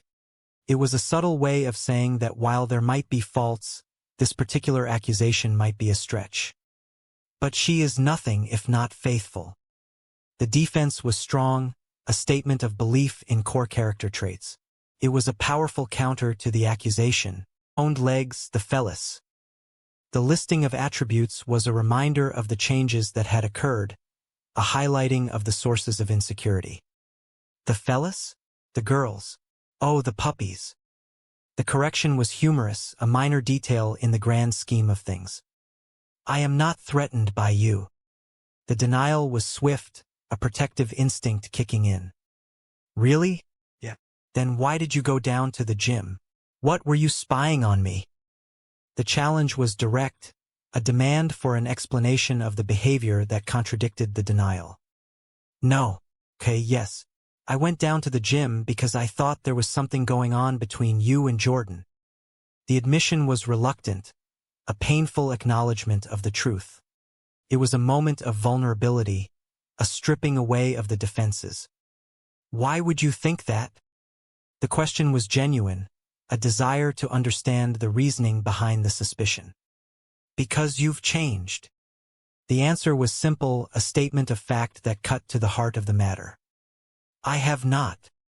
The denial was immediate, a refusal to accept the assessment. Yes, you have. Ever since you lost all that weight, you're pushy and obnoxious, and you always want to be the center of attention. The criticism was blunt, a listing of the behaviors that had caused the friction. It was a painful truth, an honest expression of the frustration that had been building. Hello? I've always been that way. The defense was humorous, an acknowledgement of core personality traits that hadn't necessarily changed, just become more pronounced. She kind of got a point there. The agreement from the sidelines was a validation of the defense, a reminder that the perceived changes might not be as dramatic as they seemed. Yeah, well, something's changed, Barbara Jean. The insistence was strong, a belief that despite the defense, there was a fundamental shift that needed to be acknowledged. Yeah, the way you guys look at me. The insight was powerful, a shifting of the blame from internal changes to external reactions. It was a suggestion that the problem lay not with the transformation itself, but with how others were reacting to it. I'm still the same Barbara Jean I always was. I'm just less winded. The summary was concise, a humorous distillation of the situation that emphasized the core truth. The essence remained the same even if the packaging had changed. I know she might be right, could be us. The realization dawned, a painful acknowledgement that the fault might lie closer to home. It was a moment of reflection, a willingness to consider a different perspective. I'm sorry, honey. Reba just got me all worked up. The apology was offered, a shifting of blame that was perhaps a little unfair, but necessary for the preservation of the relationship. Look, Barbara Jean, the truth is I think I went down to the gym almost hoping that I'd find you doing something wrong. You know, anything, so I could feel superior to you and your skinny butt. So, I'm sorry. The confession was deep, a revealing of the ugliest insecurities. It was an honest assessment of motives, a painful admission of the desire to tear someone down in order to feel better about oneself. The apology was genuine, a necessary step towards healing the breach. Sorry? Yeah. This is great. For the first time since we've known each other, you want to be me. The reaction was unexpected, a joyful interpretation of the confession that completely upended the dynamic. It was a humorous twist, a turning of a painful truth into a point of pride. I don't want to be you. The denial was quick, an attempt to regain some ground. I know. It's even better. You want to look like me. The conclusion was triumphant, a final assertion of superiority that was both funny and slightly exasperating. The dynamic had shifted once again, the balance of power recalibrated. Hey, where are you going? The question was a desire to maintain the connection, an attempt to prevent the interaction from ending on this note. Just gonna go grab something to eat. I'll see you next year. The departure was humorous, a retreat into the familiar comfort of food. It was a final comment on the whole situation, a rejection of the drama in favor of simple pleasures. The final scene offered a different perspective, a return to a more intimate dynamic. Hey buddy, what are we watching? The opening was casual, an attempt to engage in a shared activity. No, we're not. Want a rock, paper, scissor for it? Let's go. You're gonna pick scissors, aren't you? Get out. The exchange was brief, a humorous rejection that highlighted a playful dynamic. It was a quick interaction, a momentary distraction. Hey honey, hey baby, I need to talk to you.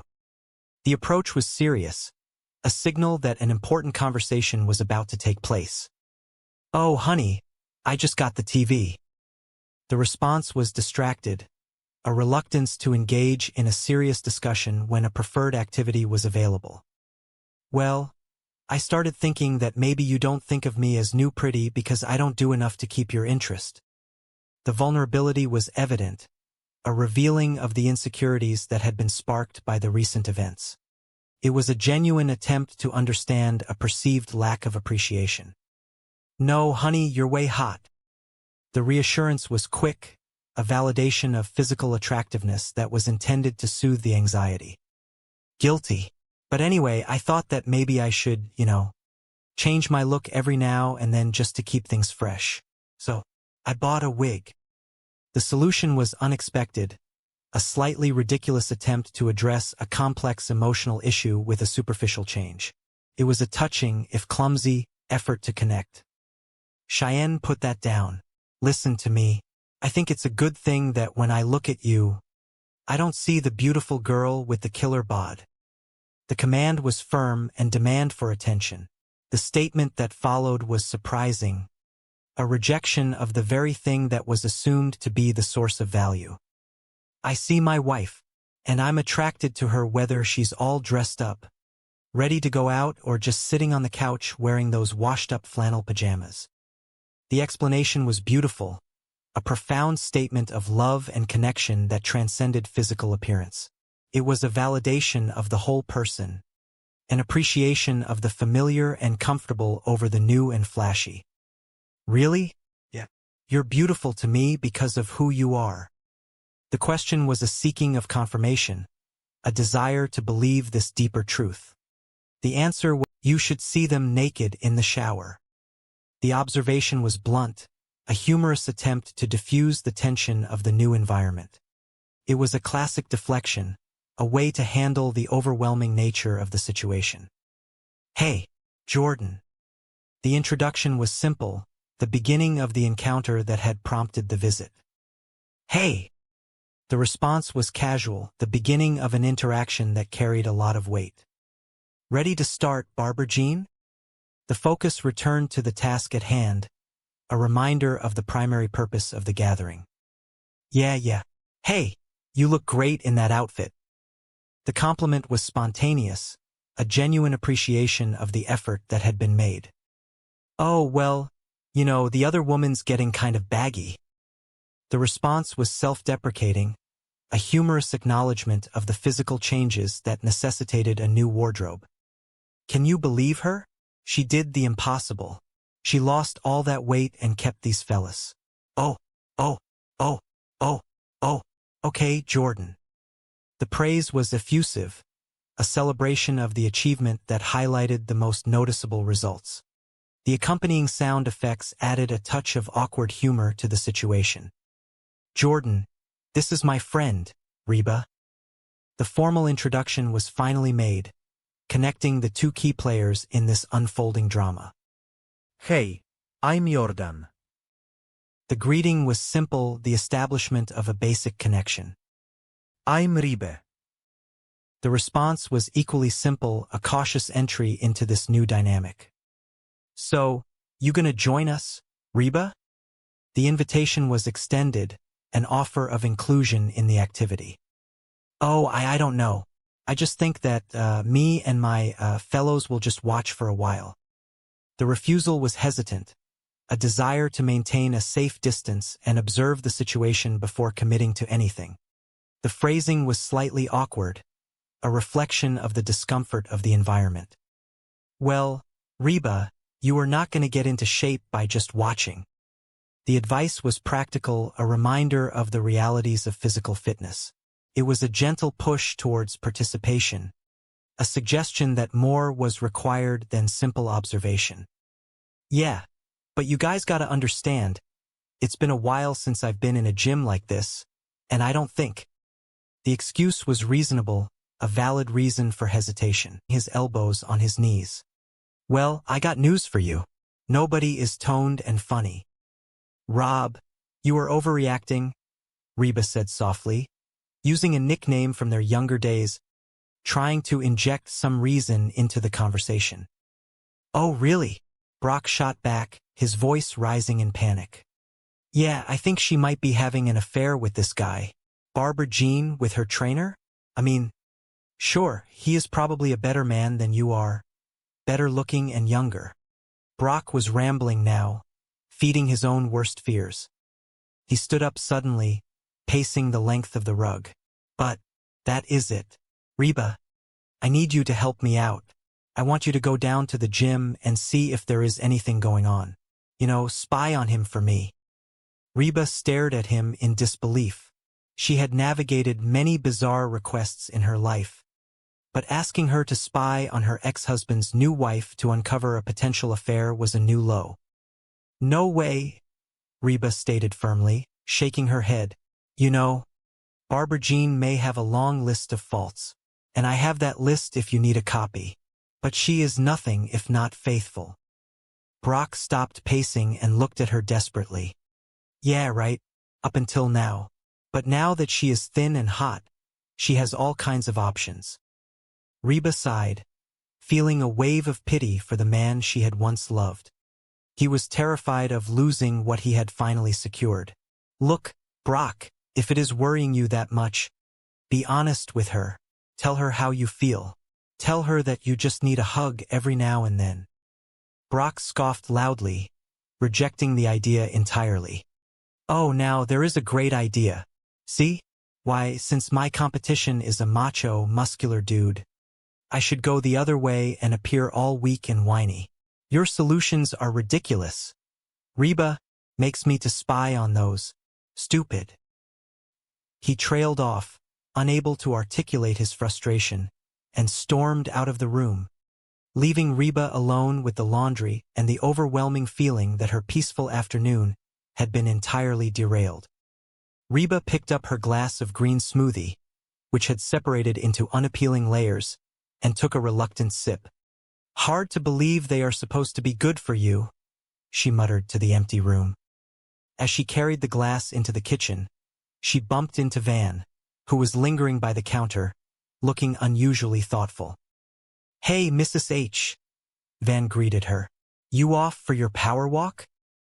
Reba shook her head, feeling exhausted before she had even begun to exercise. Man, I love old people, Van continued, his train of thought meandering as usual. Power walking, moving along, swinging their arms, like there is a big sale for false teeth. Reba smiled tightly at his bizarre observation. No, I am not going for my power walk. This whole physical thing is getting everybody acting wacko. Van leaned against the counter, crossing his arms, attempting to look wise and experienced. What do you mean? Well, Reba explained, pouring the remainder of her smoothie down the sink. Your dad thinks that the guy who gave Barbara Jean her new body is wanting to take a forespin. She used the terminology cautiously, hoping Van would understand the implication. Van nodded slowly, his expression serious. He probably does. What are you talking about? Guys are pigs. They are dogs. They are all animals. Reba raised her eyebrows, surprised by his sudden, cynical condemnation of his own gender. They just care about hot women, Van continued passionately. They are hot dogs. He seemed quite proud of this final, confused metaphor. My point is, Van said, stepping closer to Reba and lowering his voice as if imparting a profound secret, is that when you got a hot lady, you got to keep your guard up at all times. I used to, he added quietly, a trace of melancholy in his voice. Reba felt a sudden stab of concern for her son-in-law. You used to?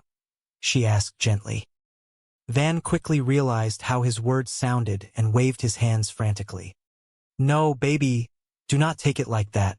It is just that I have grown into a mature, stable individual. That is all. Despite his reassurance, Reba could see the unease in his eyes. The arrival of the new pretty Barbara Jean had unsettled the entire foundation of the household, exposing insecurities that had long been buried. Well, I do not like it, Van declared, puffing out his chest before turning and walking away, leaving Reba to ponder the profound wisdom hidden within his foolishness. Later that evening, the tension in the house had only thickened. Brock walked into the kitchen, looking exhausted and worn down. He opened the refrigerator, stared blankly at the contents, and closed it without taking anything. Reba said from the table, where she was flipping through a magazine without really reading it. Where have you been? I went to get something to eat, Brock mumbled defensively, though his empty hands betrayed him. Reba repeated, clearly unconvinced. She closed the magazine and folded her hands on the table. So, Ben, you think that Brock might be right about this trainer? She asked, directing her question to the room, though only Brock was present. Brock sighed, sitting down heavily opposite her. Sure, this guy could be hot for Barbara Jean, but since Barbara Jean is not looking to play, there is no problem, and it is obvious Barbara Jean is not looking. Reba looked at him, wanting to ease his suffering but knowing she had to be honest. Why is this obvious? 2 reasons, Brock stated, holding up 2 fingers. Barbara Jean is not good at keeping secrets, and she thinks of you as her best friend. If she were fooling around with this guy, she would be constantly talking about him to you. Heck, she would probably even want you to meet him. Reba froze. The words hung in the air between them, heavy and irrefutable. Barbara Jean had, in fact, begged Reba to meet Jordan that very morning. She had called him her boyfriend, even if she had claimed it was a slip of the tongue. Reba slowly stood up from the table, her mind racing. The pieces of the puzzle were clicking together in a way that made her deeply uncomfortable. Meet him, Brock repeated, suddenly realizing the implication of his own words as he watched the color drain from Reba's face. Oh, where are you going? Reba grabbed her purse from the counter, her jaw set with determination. She had tried to stay out of it. She had genuinely wanted to remain an impartial observer in the dramatic theater of Brock and Barbara Jean's marriage. But the universe, it seemed, had other plans. Go down to the gym with the rest of the wackos, Reba declared, marching toward the door. Brock stood up, a mixture of hope and fear in his eyes. He raised his, it is like you are trying to eat yourself to death. Why? What happened to you? What is different? Before anyone could process this bizarre outburst, Barbara Jean struck a pose, throwing her arms wide open. You who? I am here, and I am thin. Silence fell over the kitchen. It was true. Barbara Jean, who had always possessed a larger-than-life personality housed in an equally substantial frame, had undergone a dramatic transformation. She was significantly thinner, radiating a newfound, almost overwhelming energy. Van, still holding his half-eaten slice of pizza, stared at her with wide eyes. Yeah, thin is a stick, and dumb is one, he muttered under his breath, though his eyes never left her. Reba blinked, trying to process the sudden change and the chaotic energy Barbara Jean always brought with her. Yikes, what is eating Cooper grape? Reba said, referencing an old movie, though the reference was lost on the younger generation in the room. She pointed at Barbara Jean's legs. Look at that. They look like the number 10. Reba closed her eyes tightly, rubbing her temples. Oh, thank God it was just a nightmare. But as she opened her eyes, Barbara Jean was still there, striking another pose. Yoo-hoo, I am here, and I am thin, she repeated, clearly expecting a parade in her honor. Reba sighed deeply, the sound carrying the weight of 1,000 complicated mornings. And the nightmare continues. Softly, under her breath, Reba began to sing a familiar tune, a coping mechanism for the sheer absurdity of her daily life. My roots are planted in the past, though my life is changing fast. Who I am is who I want to be. Single mom who works too hard, who loves her kids and never stops, with gentle hands and the heart of a fighter. I am a survivor. Ben, oblivious to the emotional nuances of the room and driven entirely by his stomach, tugged on Reba's share a joke. Oh, well, you know, the other woman is getting kind of baggy. She gestured to her own body, immensely proud of the fact that she was shrinking out of her old clothes. Can you believe her? Jordan asked Reba, placing a large, muscular hand on Barbara Jean's shoulder. She did the impossible. She lost all that weight and kept these fellas. Oh, oh, oh, oh, oh. He made a series of enthusiastic, slightly alarming noises, gesturing vaguely toward Barbara Jean's chest. Reba stared, her eyes wide with shock and horror. She took a step back, needing physical distance from the bizarre display. Okay, Jordan, Barbara Jean said, quickly stepping between them and gesturing toward Reba. Jordan, this is my friend, Reba. Hey, I am Jordan. I am Reba. The introductions were rushed, stumbling over each other in the awkwardness of the moment. Reba offered a tight, forced smile. She was beginning to understand Brock's paranoia. So, you going to join us, Reba? Jordan asked, clapping his hands together energetically. Reba gripped her purse tighter. Oh, I do not know. I just think that me and my fellows will just watch for a while. Jordan frowned, clearly not accustomed to his enthusiasm being rejected. Well, Reba, you are not going to get into shape by just watching. You need to sweat a little. Reba looked around the brightly lit room, feeling the eyes of the incredibly fit clientele upon her. Yeah, but you guys have got to understand. It has been a while since I have been in a gym like this, and I do not think. Hello, there, Jordan interrupted smoothly, redirecting his attention entirely to Barbara Jean. He guided Barbara Jean to a blue mat on the floor. Barbara Jean, you really are getting limber, Jordan praised her, his hands guiding her shoulders as she sat down. Remember when you could not put your leg over my head? Barbara Jean asked him, her voice filled with fond nostalgia for a memory Reba desperately wished she had never heard. Remember when I did not want to? Jordan replied with a laugh. Reba watched as Jordan began to stretch Barbara Jean. The movements were fluid, intense, and shockingly intimate.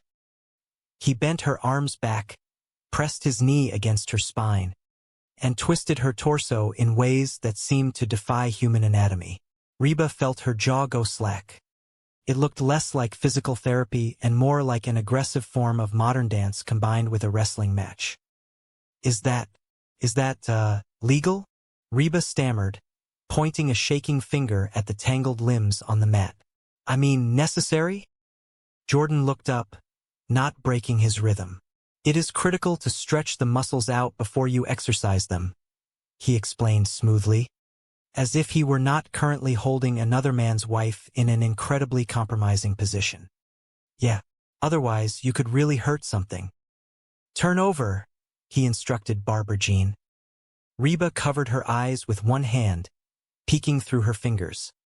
Reba, you need to watch this one, Barbara Jean called out from the floor, sounding entirely relaxed and happy. This one is my favorite. Reba lowered her hand reluctantly. Jordan was now standing behind Barbara Jean, pulling her arms straight back while pressing his chest firmly against her back. All right, Jordan said, his voice straining slightly with the effort. Now, this gives a good stretch to the back and chest muscles. Really should do this once a day. Barbara Jean closed her eyes, a look of pure bliss on her face. Oh, I would do it all day if I could. Reba felt a bead of sweat roll down her own forehead, entirely due to anxiety rather than exertion. The air in the gym suddenly felt suffocatingly hot. You know, is this one of these gyms that has the heat on real high? She asked, tugging at the collar of her sweater. I am sweating. Okay, Jordan said suddenly, releasing Barbara Jean and stepping back. Oh wow, time for some weightlifting. Reba let out a massive sigh of relief. Oh good, that is enough of that stretching. Hello, okay. She watched as Jordan led Barbara Jean toward the heavy metal machines. They moved together with a familiarity that made Reba's stomach twist. Knock this out, Jordan encouraged, adjusting the pin on a weight stack. Yeah, okay, Barbara Jean replied, sliding onto the bench. Reba watched for a moment longer, observing the way Jordan hovered over her, adjusting her posture, his hands lingering just a moment too long on her waist. It was too much. Reba had seen everything she needed to see, and honestly, a great deal more than she ever wanted to. All right, Reba announced loudly, gathering her purse.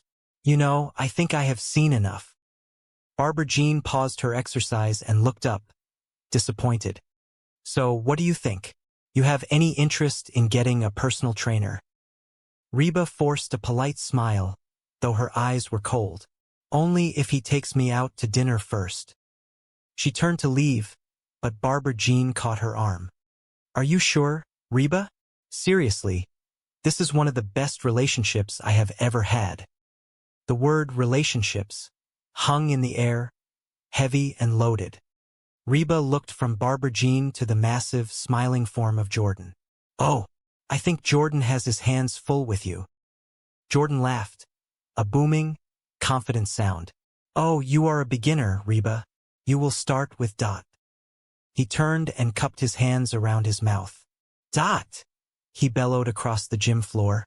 Yeah. A woman emerged from behind a row of treadmills. She was not tall, but she was incredibly broad, built like a fire hydrant made entirely of solid muscle. She marched toward them with a terrifying intensity, her jaw set, her eyes locked onto Reba like a predator spotting prey. This is Reba, Jordan introduced them, gesturing vaguely. She seems a little tense. I would spend some extra time on the stretching. Dot cracked her knuckles, a sharp, terrifying sound that echoed over the gym music. Hey! She barked, her voice deep and gravelly. Get down there. She pointed a thick, commanding finger at the blue mat. Reba did not hesitate. She turned on her heel and practically sprinted toward the glass doors of the exit, the sound of Dot's heavy footsteps echoing behind her. When Reba returned home, the atmosphere in the kitchen was as thick and heavy as a damp woolen blanket. Brock was pacing in frantic, tight circles around the central island, running his hands through his thinning hair. The moment he heard the back door close, he practically pounced on her. So, did you see him? Brock demanded, his voice a tight, high-pitched squeak of panic. He didn't even give Reba a chance to set her purse down. What is he like? Is he little? Could I take him? Reba leaned heavily against the kitchen counter, exhausted not from physical exertion, but from... He was a man who took pride in his appearance and his role as the head of his household, but lately, he felt as though he was losing control of both. Reba walked into the room, carrying a basket of folded laundry. She noticed Brock's brooding posture immediately. Despite their divorce, they shared a long history and a complicated, enduring friendship. Oh, hey, Barbara Jean, Brock said, not turning around, clearly lost in his own troubled thoughts, mistaking Reba's footsteps for his wife's. Here you are, Reba said, setting the basket down. Listen, how would you like to go out and grab a quick lunch? Just the two of us? Brock turned, looking slightly embarrassed that he had spoken to the wrong woman. He sighed heavily, rubbing the back of his neck. "Oh, honey, I cannot. I am going to the gym." He was reciting the words Barbara Jean had spoken to him earlier that day. Reba crossed her arms, understanding dawning on her. "Well, can you not skip it just this once? Come on. I will take you to that romantic French place you like so much." Reba mimicked Brock's pleading tone. Brock nodded miserably. "Really? Skip the gym and eat French food? No can fondue, brah." He slumped onto the sofa, the picture of middle-aged defeat. "Man, she blew me off again. All she wants to do is go down to the gym and spend time with Jordan, her trainer." Reba sat down in the armchair opposite him. "Exactly. Frankly, I like the new but the new attitude not so much." Brock looked up, a spark of indignation lighting in his eyes. "Oh, that is really funny coming from the old but." Reba ignored the petty insult, recognizing it as a symptom of his deeper insecurity. "Jordan is so great," Brock continued, his voice dripping with bitter sarcasm, imitating his wife. "Jordan is so toned and funny." He leaned forward, planting in his ex-wife's kitchen. "That is it," he whispered, utterly defeated. "Reba, come on," Brock pleaded, desperation creeping back into his voice. He needed details, however agonizing they might be. Reba held up a hand, wanting to clarify the situation without entirely destroying his fragile ego. "Okay, I do not know if they are having an affair or not," she said firmly, looking him straight in the eye. "But if they keep working out like that, they might be having a baby." The words struck Brock like a physical blow. He reeled back, clutching his chest as if he had been shot. The betrayal, the humiliation, the sheer physical inadequacy he felt in that moment overwhelmed him. "Man," Brock groaned, staring at the ceiling as if seeking answers from the plaster. "I knew there was something going on." Before Reba could offer any comfort, or perhaps attempt to walk back the severity of her statement, the front door burst open. The unmistakable, exuberant energy of Barbara Jean flooded into the hallway and spilled into the kitchen. She marched in, carrying a large gym bag over her shoulder. Still dressed in her brightly colored spandex, her face glowing with a post-workout flush. "Hey, everybody," Barbara Jean announced, her voice booming through the quiet tension of the room. She struck a dramatic pose, her hands on her newly defined hips. "I am here, and I am saying well." She noticed Brock leaning against the refrigerator, looking pale and furious. Her bright smile faltered slightly. "Oh, hi, honey." Brock stood up straight, his face flushed with a sudden, dark anger. The sadness had vanished, replaced by a righteous, burning indignation. "Do not you hi honey me?" Brock snapped, his voice sharp and cold. Barbara Jean blinked, genuinely confused by the sudden hostility. She looked from Brock to Reba, searching for an explanation. "What are you talking about?" Brock let out a harsh, bitter laugh. "Oh man, did you honestly think that I would not find out about you and Jordan?" The silence that followed was absolute. It was the kind of silence that precedes a massive storm. Reba subtly took a step back, trying to blend into the cabinetry, wishing fervently she had stayed home and drank her terrible green smoothie. Barbara Jean's jaw dropped. The gym bag slipped off her shoulder and hit the linoleum floor with a heavy thud. "What?" she gasped, her voice trembling with genuine shock. "We were working out. It was perfectly innocent." Brock sneered, the jealousy twisting his features. "Reba, tell him what you saw." He pointed an accusing finger at Reba, dragging her forcefully into the center of the marital conflict. Reba held her hands up defensively, shaking her head vigorously. "I do not want to get involved." "She said you are having an affair," Brock stated bluntly, pointing at Reba again. Reba gasped, outraged by the blatant misrepresentation of her words. "Any more than I already am," she muttered under her breath. a sarcastic defense mechanism kicking in.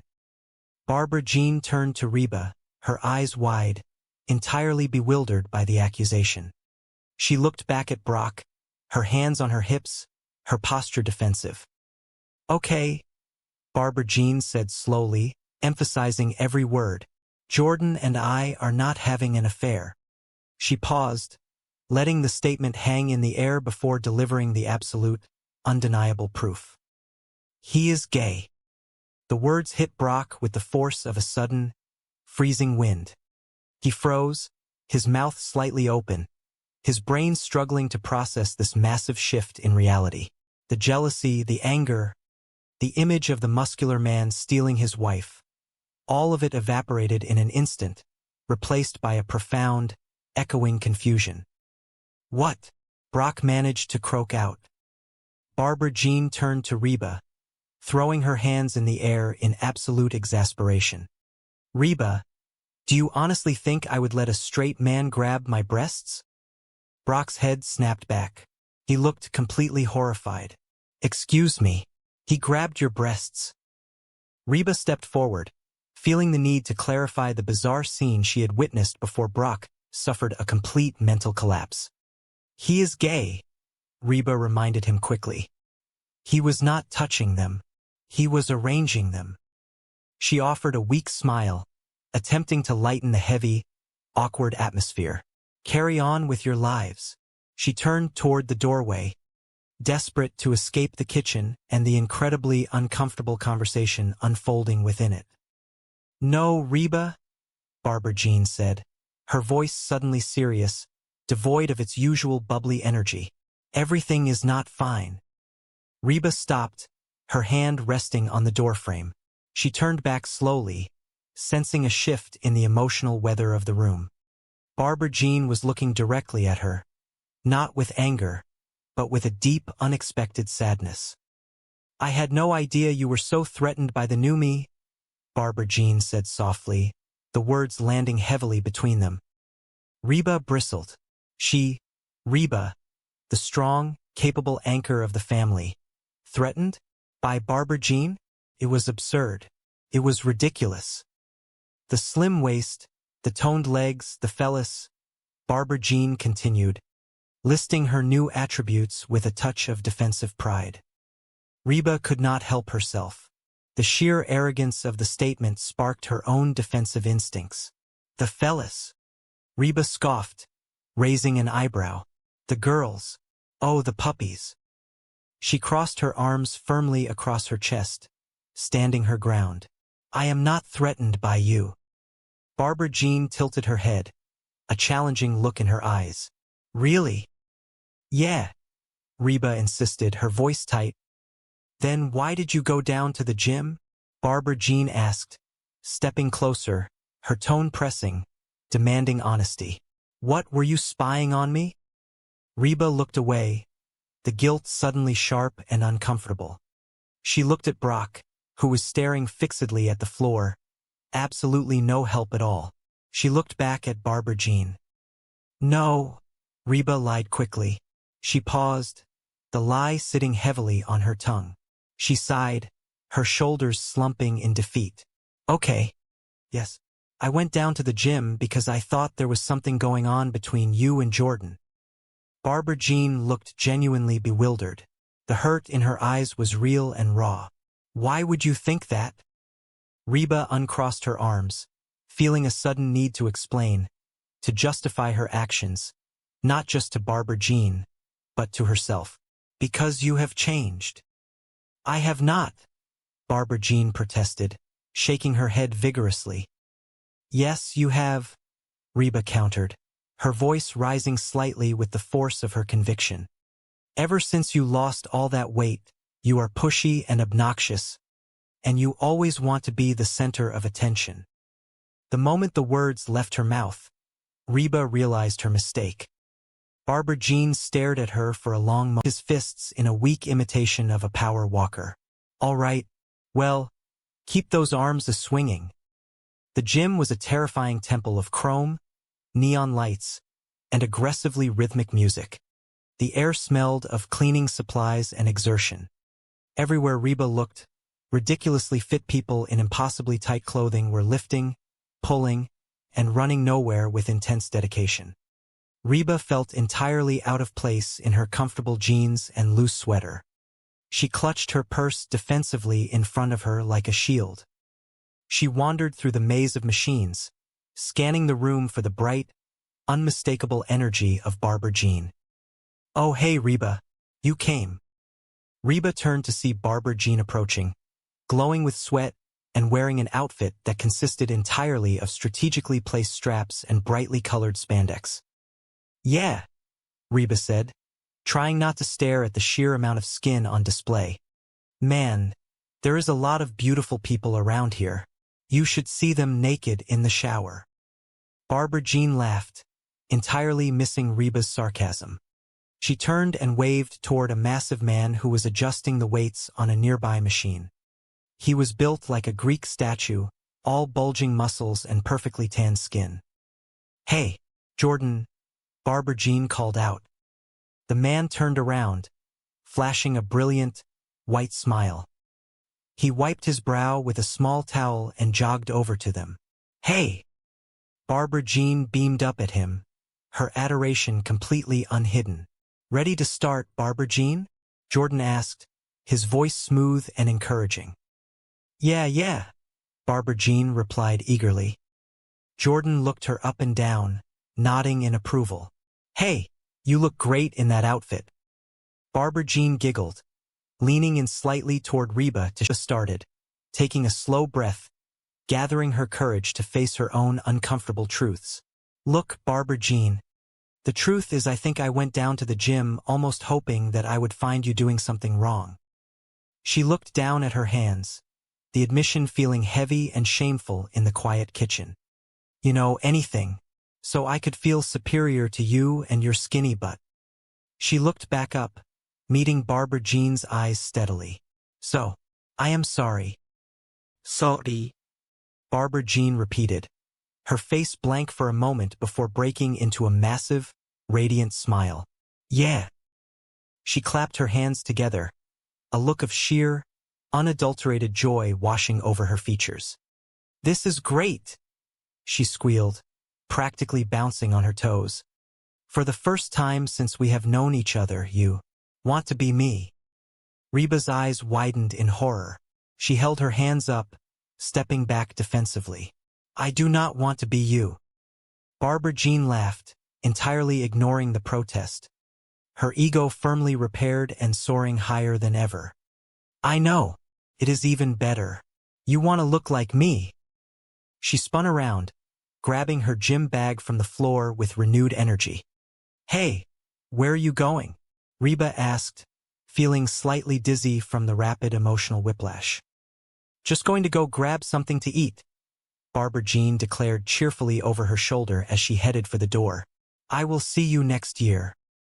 Reba watched her leave, the kitchen suddenly feeling very empty and quiet. She let out a long, slow breath, a mixture of exhaustion and profound relief washing over her. The crisis was averted, the monster of jealousy subdued, at least for today. She turned to Brock, offering a small, tired smile. The delicate, absurd balance of their blended family had been restored. Upstairs, the quiet afternoon light filtered into the bedroom Van and Cheyenne shared. The atmosphere was completely different from the chaotic energy of the kitchen.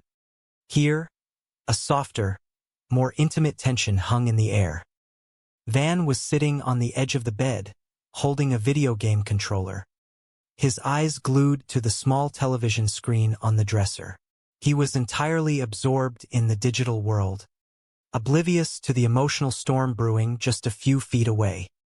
"Hey, buddy," Van mumbled, his thumbs moving rapidly over the plastic buttons. "What are we watching?" He was speaking to his young son, who was crawling on the floor nearby, but he was not really paying attention. He hit a button, causing a loud explosion to erupt from the small speakers. "No, we are not. Want a rock, paper, scissor for it? Let us go." He laughed, entirely caught up in the game. "You are going to pick scissors, are you not? Get out." The bedroom door opened slowly, and Cheyenne stepped inside. The bright, confident energy she usually carried was gone, replaced by a nervous, fragile uncertainty. She was holding something behind her back, her posture stiff and awkward. "Hey, honey," Cheyenne said softly, her voice barely rising above the noise of the video game. Van did not look away from the screen. "Hey, baby," he replied, his tone casual, entirely distracted. Cheyenne walked closer, her heart pounding in her chest. The events of the morning, Barbara Jean's dramatic transformation, and Van's blunt, thoughtless comments had gnawed at her all day. She felt inadequate, invisible, and desperately afraid that she was losing his attention. "I need to talk to you," she said, her voice slightly firmer, demanding his attention. Van sighed, his thumbs slowing down. He finally pulled his gaze away from the bright screen and looked at his young wife. He immediately sensed that something was wrong. The playful energy vanished, replaced by genuine concern. He hit the pause button and set the controller down on the bed beside him. "Oh, honey, I just got the television," Van said softly, giving her his full attention. Cheyenne took a deep breath, clutching the object behind her back tighter. The words felt heavy and difficult to say. "Well, I started thinking that maybe you do not think of me as new pretty because I do not do enough to keep your interest." The vulnerability in her voice hit Van hard. He realized instantly the damage his careless words in the kitchen had caused. He felt a sharp pang of guilt. "No, honey," Van protested immediately, his voice earnest and pleading. He reached out to her. "You are way hot." Cheyenne offered a small, sad smile. She appreciated the sentiment, but it was not enough to erase the deep-seated fear that had taken root. "Guilty," she murmured softly. She took another step closer, forcing herself to maintain eye contact. "But anyway, I thought that maybe I should, change my look every now and then just to keep things fresh." She paused, gathering the last shred of her courage. She brought her hands out from behind her back. "So, I bought a wig." She held up a blonde wig, the synthetic hair shining unnaturally in the afternoon light. It was an awkward, desperate attempt to become someone else, someone she thought Van might desire more than her. The sight of it, the physical manifestation of her insecurity, broke his heart. Van stood up slowly. He reached out and gently took the wig from her trembling hands. He did not laugh. He did not make a joke. He looked at it for a moment, then tossed it onto the nearby dresser, discarding the fake, plastic beauty. He turned back to Cheyenne, placing his hands gently on her shoulders. He looked deeply into her eyes, wanting her to understand the absolute truth of what he was about to say. "Cheyenne, put that down," Van said softly, his voice full of a quiet, intense sincerity that she rarely heard. "Listen to me." Cheyenne looked up at him, her eyes shining with unshed tears, her heart aching for reassurance. "I think it is a good thing that when I look at you, I do not see the beautiful girl with the killer bod," Van began, his words slow and deliberate. Cheyenne flinched slightly, the words initially sounding like exactly the confirmation of her worst fears. But Van held her shoulders firmly, refusing to let her pull away. "I see my wife," Van continued, his voice dropping to a tender whisper. He moved his hands from her shoulders to cup her face, his thumbs gently tracing her cheekbones. "And I am attracted to her whether she is all dressed up, ready to go out, or just sitting on the couch wearing those washed-up flannel pajamas." Cheyenne stared at him, the fear slowly beginning to melt away, replaced by a warm, blooming hope. The sheer, unadulterated honesty in his eyes was impossible to deny. He was not looking at her as an object, a trophy, or a new pretty distraction. He was looking at her as his partner, the mother of his child, the center of his world. "Really?" Cheyenne whispered, the single word carrying the weight of all her insecurities. "Yeah," Van answered, leaning in closer, his voice absolute and unwavering. You are beautiful to me because of who you are. A small, genuine smile finally broke through the sadness on Cheyenne's face. The mask from the sheer emotional toll of witnessing whatever had been happening on that blue gym mat. She looked at Brock, her ex-husband, a man she had known for decades, a man currently spiraling into a vortex of middle-aged jealousy. She took a slow, deep breath. He is big, Reba stated flatly, deciding that honesty, while painful, was the only way forward. But he is not as big as Dot. The memory of the muscular woman demanding she get down on the mat sent a phantom shiver down her spine.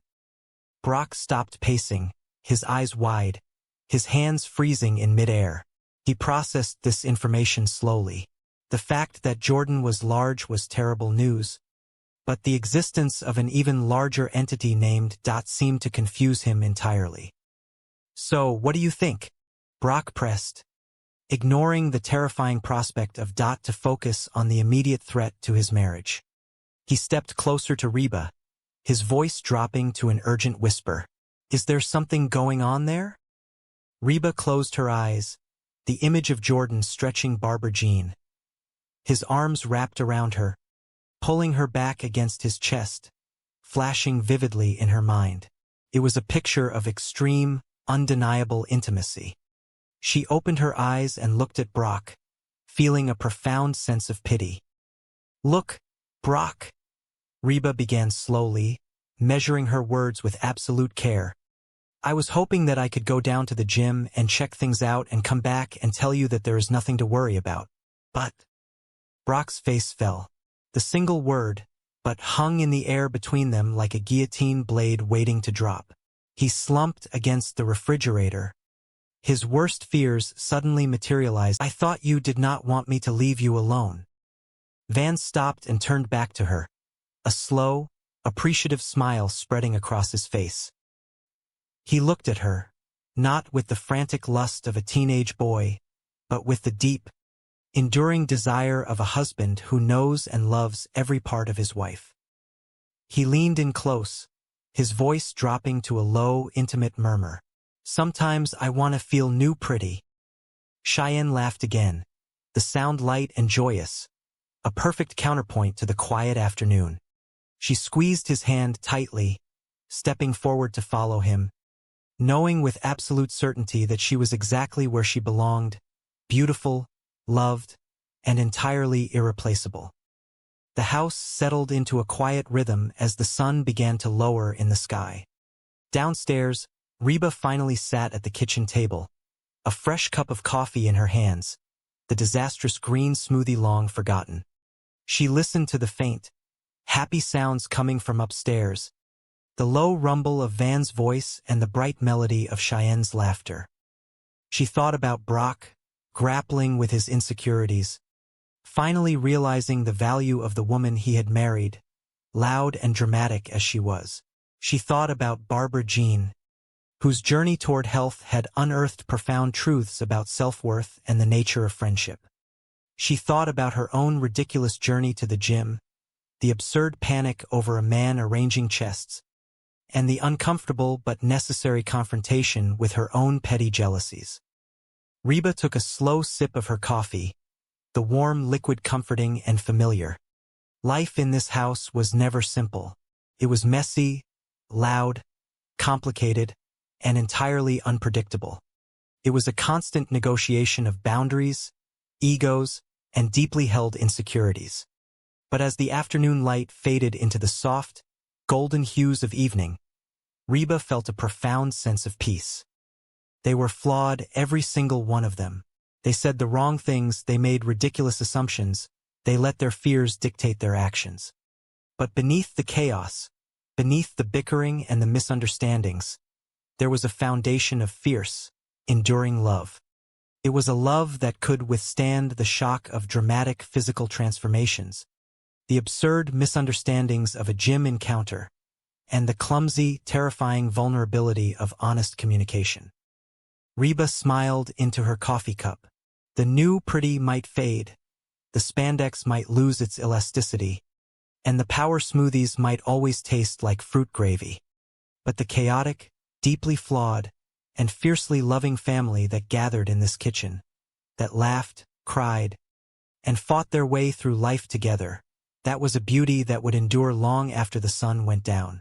That was the truest kind of beautiful. And as long as she was standing, she would ensure that this chaotic, beautiful, ridiculous family stayed exactly that way.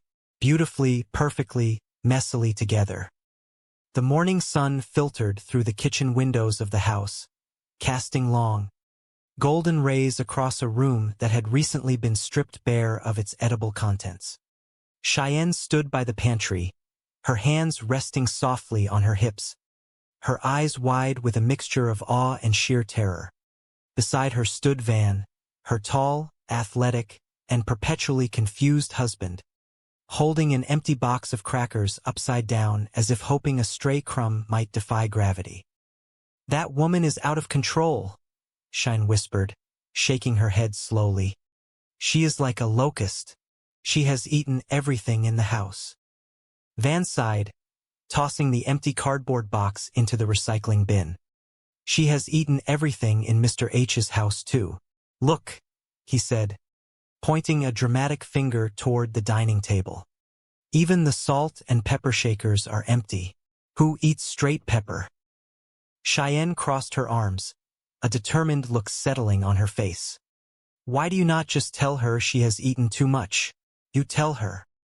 "No, you tell her," Van countered instantly, taking a step back. Confrontation was not his strong suit, especially not with the whirlwind of energy that was Barbara Jean. Rock, paper, scissors. Cheyenne smirked, knowing exactly how this game would end. "Ben, you know you are going to lose."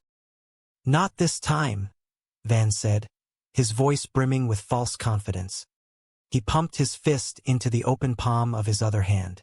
1, 2, 3. Cheyenne flattened her hand into paper. Van extended 2 fingers into scissors. For a brief second, Van thought he had won, before realizing they were playing the opposite way. Wait, no. He had picked scissors, she picked rock. He stared at his hand in betrayal. "Dang it," Van groaned, dropping his head backward. "How do you always beat me?" "Because you always pick scissors," Cheyenne said, patting his shoulder sympathetically. "Of course I do," Van defended, trying to salvage his pride. "It is my system, so you will tell her?" Cheyenne sighed, her brief moment of victory fading. "Yeah, fine. No, wait, I do not want to." "You tell her," Van pleaded, his voice rising an octave. "Come on, you tell her. Please, please, please." Before Cheyenne could formulate another excuse, Reba walked through the back door, carrying a massive, flat cardboard box that radiated the heavenly scent of melted cheese and baked dough. Reba was the matriarch of the house, a woman whose fierce love for her family was only matched by her sharp wit and endless resilience. "No, Ben, why should I tell her?" Cheyenne continued, ignoring her mother for a second. "Because girls can say that kind of stuff without having to come across like all they care about are looks." She paused, looking at Van with a sudden softening in her eyes. "By the way, you have been looking hot lately." Van grinned, his chest puffing out slightly. "Oh, you." Cheyenne turned to Reba, batting her eyelashes. "Look, sweetie, why do I not let Mom tell her? Thank you." Reba set the heavy box down on the kitchen island with a triumphant thud. Hey, guess who Luigi gave the free pizza to? Luigi does not have to roll it out of the bed every morning." Cheyenne groaned gently, staring at the greasy box. "You know, Mom, we really do not need another pizza. I mean, it is really just the 3 of us." "Oh, I know," Reba said, waving a hand dismissively. "But I had to take it. It was free. Somebody will eat it." Almost on cue, Van lunged forward, placing a protective hand flat on the top of the box. "Dibs." Reba looked at the 2 young adults standing in her kitchen, then down at the pizza, and finally at her own reflection in the microwave door. A sudden wave of clarity washed over her. "You know what, Mom?" Cheyenne said, mirroring Reba's unvoiced thoughts. I am thinking maybe we should all try and get a little healthier around here. What are you talking about? Van asked, his mouth already full of an imaginary slice. I am very healthy. Suddenly, the back door swung open again, and Brock entered, trailing behind him a chaotic energy. He looked panicked, waving his hands frantically as he spoke to someone still outside. All right, that is it, Mrs. H. Drop it, Mrs. H. Drop it. Moment. Then, a slow, knowing smile spread across her face. Hello? I have always been that way. From the corner of the room, Brock finally spoke up, his voice quiet but clear. She kind of got a point there. Reba stopped. She looked at Barbara Jean, really looked at her. Beneath the bright spandex, the toned muscles, and the sudden influx of compliments, she was still the exact same loud, dramatic, attention-seeking woman she had always been. The only thing that had truly changed was the physical space she occupied. Yeah, well, something has changed, Barbara Jean, Reba insisted, struggling to articulate the complex shift in their dynamic. Yeah, Barbara Jean said, her voice suddenly gentle, filled with an unexpected wisdom. The way you guys look at me, I am still the same Barbara Jean I always was. I am just less winded. The silence in the kitchen stretched out, profound and heavy with realization.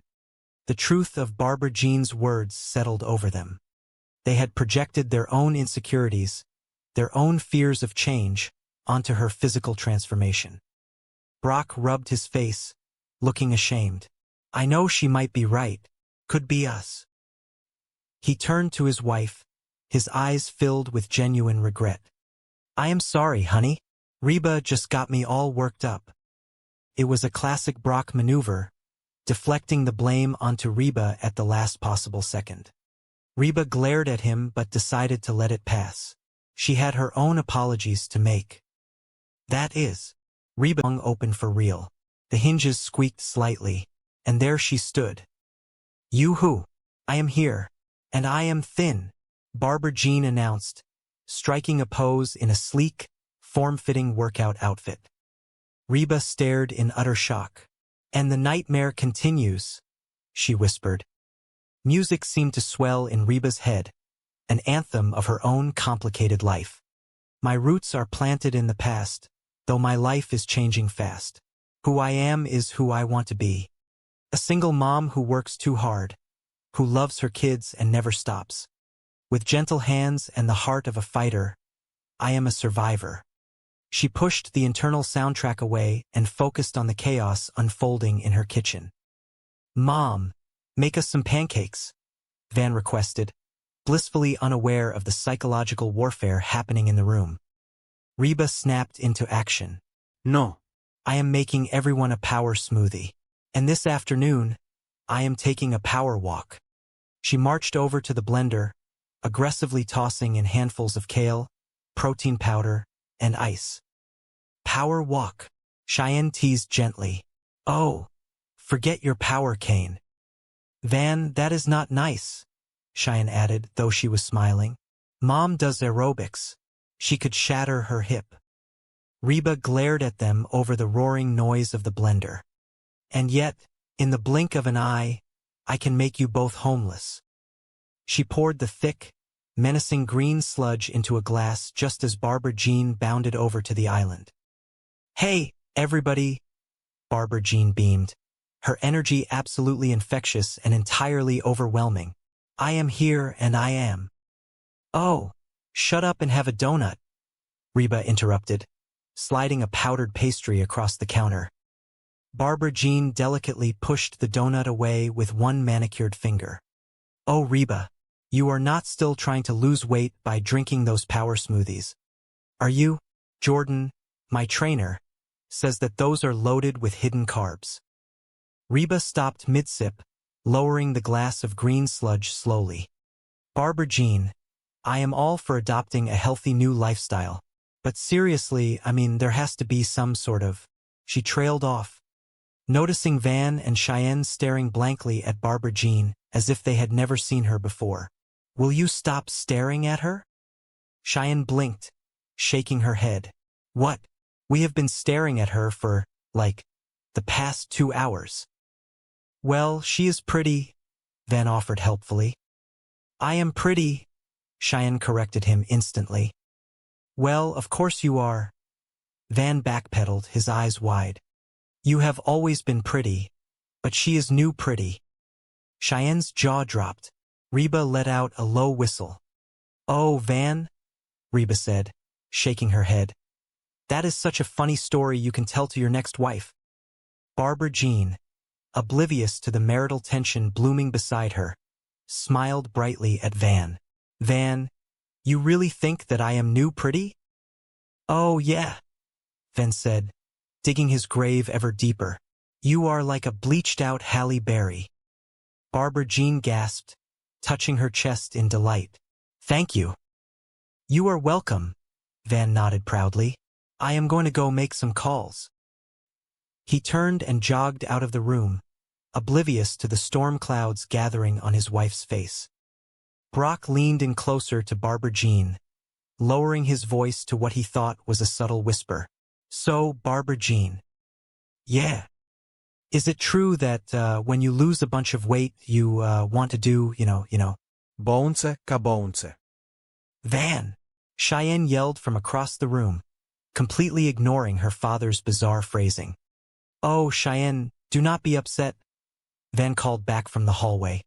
You are still hot. You are like a bleached-out Jan Brady. Januari Jan Brady. Cheyenne covered her face with her hands. I am Marcia. Marcia, Marcia, Marcia. She stormed out of the kitchen, leaving Reba alone with Brock and the new, glowing Barbara Jean. Barbara Jean clapped her hands together, redirecting her boundless energy toward Reba. So, Reba, I got an idea. You should come down to the gym and meet Jordan, my trainer. Seriously, he will change your life. I mean, he is so much more than a personal trainer. He taught me how to work out and eat right. We go over the clothes I am going to wear, the movies I am going to see. Reba raised an eyebrow, leaning against the counter. Whoa, the movies you are going to see? What does that got to do with you getting in shape? Oh, nothing, Barbara Jean giggled, a sound that resembled tinkling wind chimes. We just have the same sense of humor. That Tim Allen just kills us. I mean, whether he is playing a dog or Santa Claus, you just buy it. So, you will come meet Jordan. No, Reba said flatly. Oh, come on, Reba, Barbara Jean pleaded, leaning over the counter. I want my best girlfriend to meet my best boyfriend. She froze, her eyes widening in horror as she realized what she had just said. Boyfriend? Oh, whoops, that came out wrong. Oh. Reba stared at her, then at Brock, whose face had just contorted into a mask of pure paranoia. Well, thanks anyway, Reba said slowly, taking a deliberate sip of her green drink. But I am just going to be here with my smoothie. Delicious, just like fruit gravy. Later that afternoon, the kitchen was quiet again. Reba was scrubbing the counter when Brock wandered in, looking like a lost puppy who had just been kicked out into the rain. Oh, hey, Barbara Jean, Brock said to the empty room, before realizing it was just Reba. Here you are. Listen, how would you like to go out and grab a quick lunch? Just the two of us. Barbara Jean had just stepped into the kitchen from the hallway, adjusting her gym bag on her shoulder. Oh, honey, I cannot. I am going to the gym. Brock's face fell. Well, cannot you skip it just this once? Come on. I will take you to that romantic French place you like so much. Really? Barbara Jean smiled apologetically. Skip the gym and eat French food? No can fondue bras. With a cheerful wave, she trotted out the back door. Brock slumped onto one of the bar stools, burying his face in his hands. Man, she blew me off again. All she wants to do is go down to the gym and spend time with Jordan, her trainer. Exactly. He looked up at Reba, his expression deeply troubled. Frankly, I like the new but the new attitude not so much. Reba did not miss a beat. Oh, that is really funny coming from the old but. Brock ignored the jab. Jordan is so great. Jordan is so toned and funny. Well, I got news for you. Nobody is toned and funny. Brock, you are overreacting, Reba sighed, putting down her dishcloth. Oh, really? Brock stood up, pacing the length of the kitchen. Yeah, I think she might be having an affair with this guy. Barbara Jean with her trainer? I mean, sure, he is probably a better man than you are, better looking and younger. But that is it.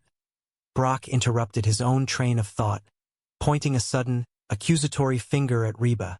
Reba, I need you to help me out. I want you to go down to the gym and see if there is anything going on. You know, spy on him for me. Reba laughed, a short, sharp sound of disbelief.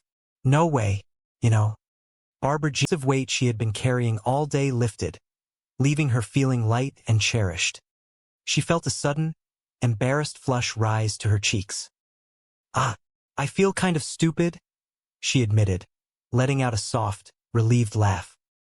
Van smiled, a wide, loving grin that lit up his entire face. He wrapped his arms around her, pulling her into a tight, secure embrace. He pressed a gentle kiss to the top of her head. That is also who you are, Van teased gently, his voice muffled by her hair. And I love it.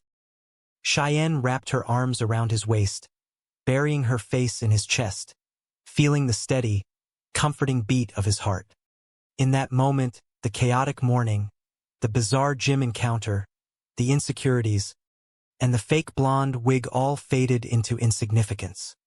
All that remained was the quiet, profound truth of their love. After a long moment, Van pulled back slightly, a mischievous glint returning to his eyes. He took her hand, lacing his fingers through hers. Come on, you, he said, tugging her gently. Cheyenne smiled, wiping a stray tear from her eye. Where are we going? Van turned and began to lead her toward the bedroom door. Oh, we are going upstairs, he announced, a playful energy in his voice. Cheyenne laughed, a bright, clear sound that filled the room. She stopped, pulling him back slightly. Hold on. Reba sighed, a long and weary sound that carried the weight of 1,000 chaotic mornings. She reached out and picked up 2 small glass containers from the center island. She has eaten everything in Mr. H's house too, Reba pointed out, holding the containers up to the morning light. Look at this. Even the salt and pepper shakers are completely empty. I do not even know how a person consumes plain salt and pepper. Van leaned closer, his eyes wide. Why do you not just tell her that she has eaten too much? Reba raised an eyebrow, offering him a look that perfectly blended maternal affection with utter incredulity. You tell her. No, Van recoiled, holding his hands up defensively. You tell her. Let us play rock, paper, scissors for it. From across the kitchen, Cheyenne, who had been quietly observing the devastation of the breakfast supplies, chimed in with a soft, melodic laugh. Van, you know you are going to lose. Van puffed out his chest, a spark of competitive determination igniting in his eyes. Not this time, he declared confidently. He faced Reba, holding his fist out. 1, 2, 3. Reba casually extended her hand, palm flat. Paper. Van, with a triumphant flourish, extended 2 fingers. Scissors. Wait, no. Reba had thrown a rock. Van had thrown scissors. The realization washed over his face like a cold bucket of water. Dang it, Van exclaimed, dropping his head in defeat. How do you always beat me? Because you always pick scissors, Reba explained patiently, as if explaining a basic law of physics to a small child. Of course I do, Van defended himself, his logic flawless in his own mind. It is my system. So, you will tell her. Reba hesitated, the thought of confronting the perpetually sensitive Barbara Jean sending a small shiver down her spine. Yeah, fine, she conceded, before immediately changing her mind. No, I do not want to. You tell her, Van pleaded, turning his big, hopeful eyes toward Cheyenne. Come on, you tell her. Please, please, please. Cheyenne shook her head, her beautiful blonde hair catching the sunlight. No, Van, why should I tell her? Because, Van reasoned, stepping closer to his wife and wrapping his arms around her waist. Girls can say that kind of stuff to other girls without having to come across like all they care about are looks. And by the way, his voice dropped to a lower, more intimate register. You have been looking very hot lately. Cheyenne blushed, a radiant smile blooming on her face. Oh, you. Reba rolled her eyes at the display of young love, though a small, fond smile tugged at the corners of her mouth. Look, sweetie, why do I not just tell her? Thank you. Van breathed a massive sigh of relief. Just then, the back door swung open with a cheerful creak, and the matriarch of the family bustled in, carrying a large, flat cardboard box that emanated the intoxicating aroma of melted cheese and baked dough. Hey, hey, hey, she announced cheerfully. Guess who Luigi gave the free pizza to? Reba rubbed her temples, feeling a headache beginning to form. Luigi does not have to roll it out of the bed every morning. You know, Mom, we really do not need another pizza. I mean, it is really just the three of us here right now, Cheyenne added softly, eyeing the greasy box with a mixture of hunger and apprehension. Oh, I know, the mother replied, setting the box down on the counter with a satisfying thud. But I had to take it. It was completely free. Somebody will eat it. Van practically dove toward the counter. Dibs. Reba held up a hand, halting Van in his tracks. You know what, Mom? I am thinking maybe, just maybe, we should all try and get a little healthier around here. Her mother looked at her as if she had just suggested they all start eating rocks. What are you talking about? I am very healthy. Before Reba could launch into a lecture about cholesterol and carbohydrates, a loud, panicked voice echoed from the hallway. All right, that is it, Mrs. H. Drop it, Mrs. H. Drop it, drop it, drop it. Brock stumbled into the kitchen, his face flushed, looking completely exhausted. He leaned against the doorframe, panting heavily. Mrs. H., he said to the empty air, clearly having just lost a battle in the other room. I cannot stand to see you do this to yourself. It is like you are trying to eat yourself to death. Why? Reba looked at her ex-husband, a wave of genuine concern washing over her. What happened to you? What is different? Before Brock could answer, the front door burst open, and a voice that was simultaneously familiar and entirely alien rang out through the house. You who? I am here, and I am thin. Everyone in the kitchen froze. Time seemed to slow to an absolute crawl as they slowly turned their heads toward the entryway. Standing there, bathed in the morning light, was Barbara Jean. But it was not the Barbara Jean they knew. The woman standing before them was completely transformed. The vibrant, boisterous woman who used to fill a room with her physical presence was gone, replaced by a sleek, slender figure clad in expensive athletic wear. Yeah, Reba muttered under her breath, her mind struggling to process the visual information, thin as a stick and dumb as one. Brock stared at his wife, his jaw practically resting on the floorboards.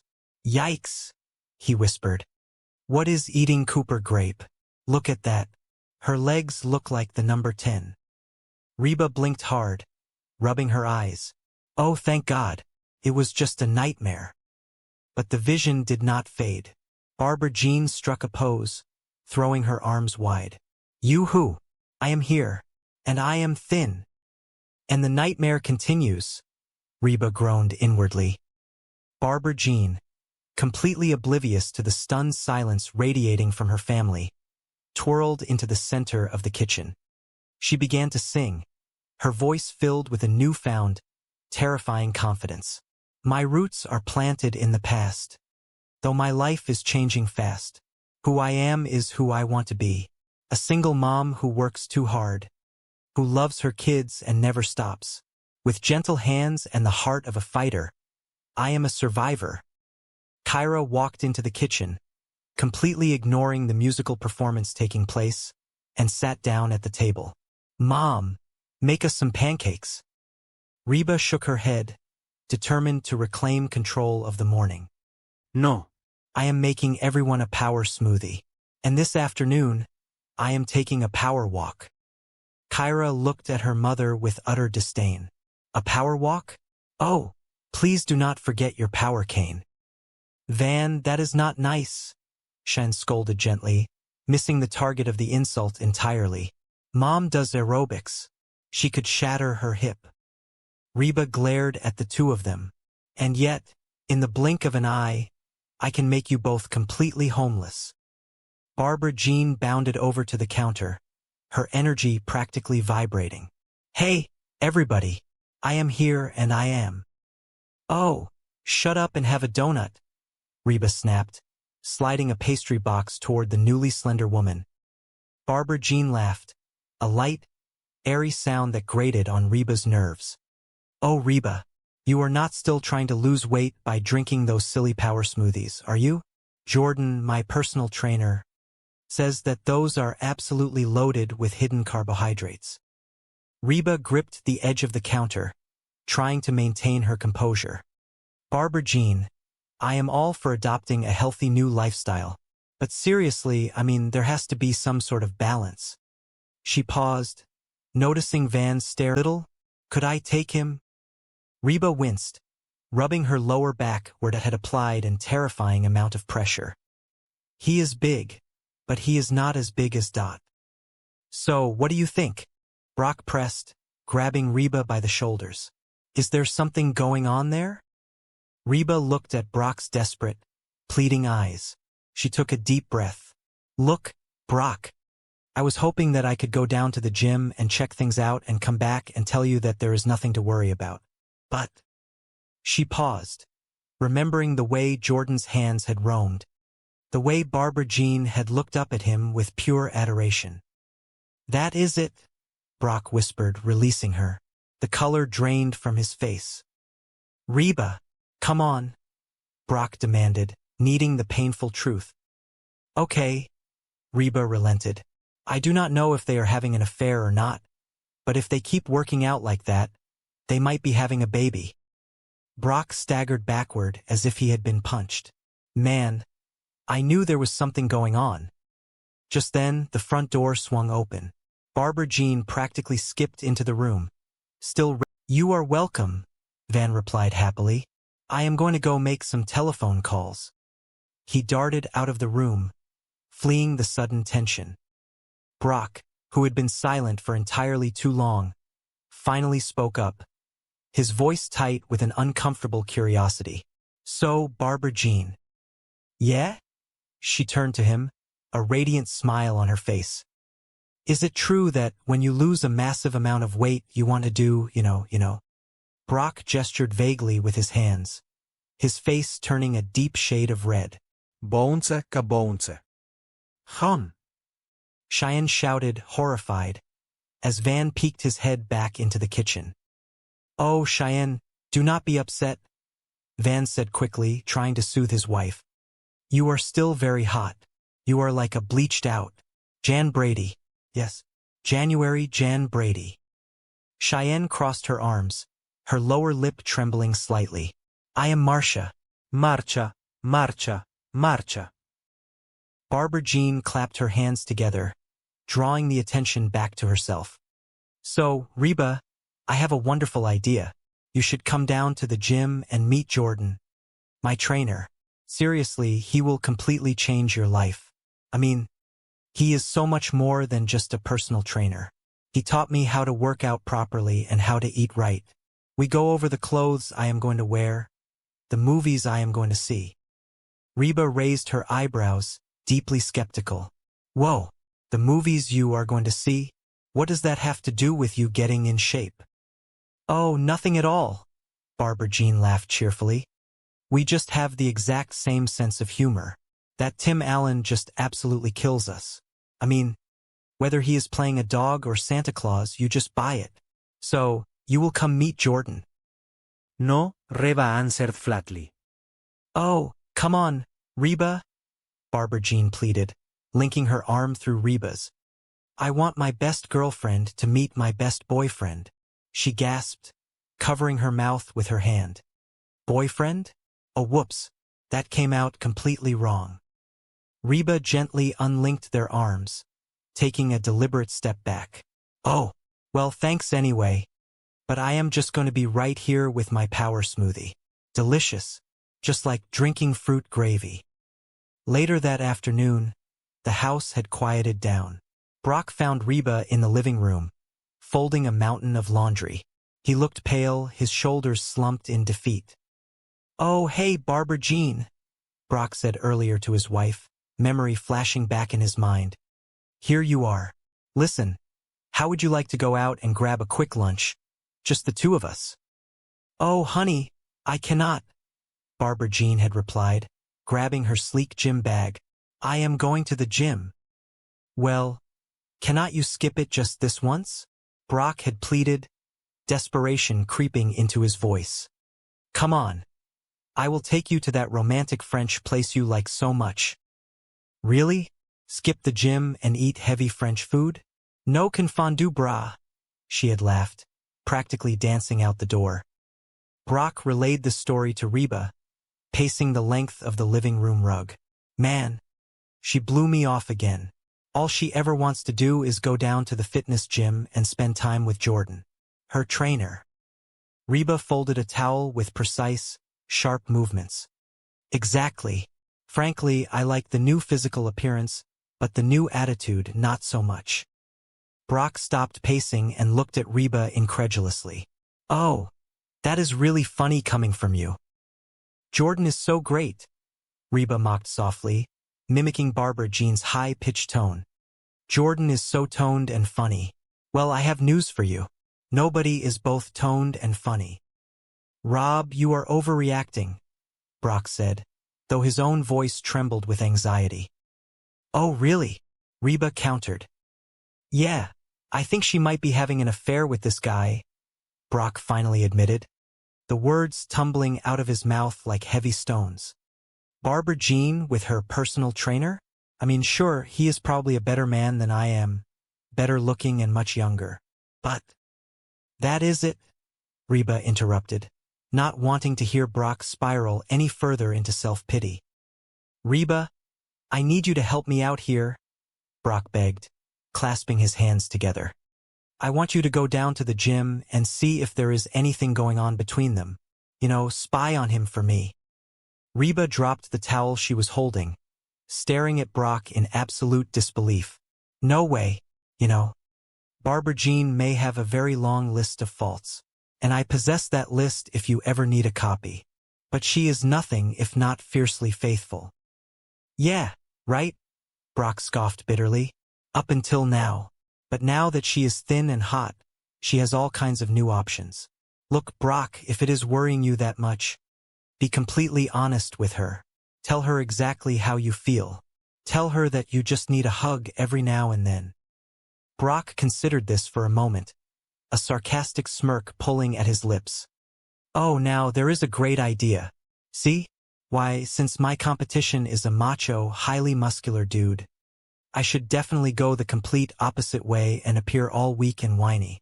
Your solutions are absolutely ridiculous, Reba. Despite her protests, the seed of doubt had been planted in Reba's mind. The next day, she found herself walking down the street, grumbling under her breath about being forced to spy. She passed by a group of elderly people briskly walking down the sidewalk. Makes me to spy on those stupid, Reba muttered, watching them. Hard to believe they are supposed to be good for you. Hey, Mrs. H, are you off for your power walk? She watched the elderly group disappear around the corner, a strange sense of melancholy washing over her. Man, I love old people. Power walking, moving along, swinging their arms wildly, like there is a big sale for false teeth. When she finally arrived back home to grab her things for the gym mission, she found Van sitting on the porch. No, I am not going for my power walk, Reba told him, adjusting the strap of her bag. This whole physical fitness thing is getting absolutely everybody acting completely wacko. Van looked up, genuinely confused. What do you mean? Reba sighed, sitting down on the step next to him. Well, your dad thinks that the guy who gave Barbara Jean her brand new body is wanting to take a 4-spin. Van nodded slowly, processing the information.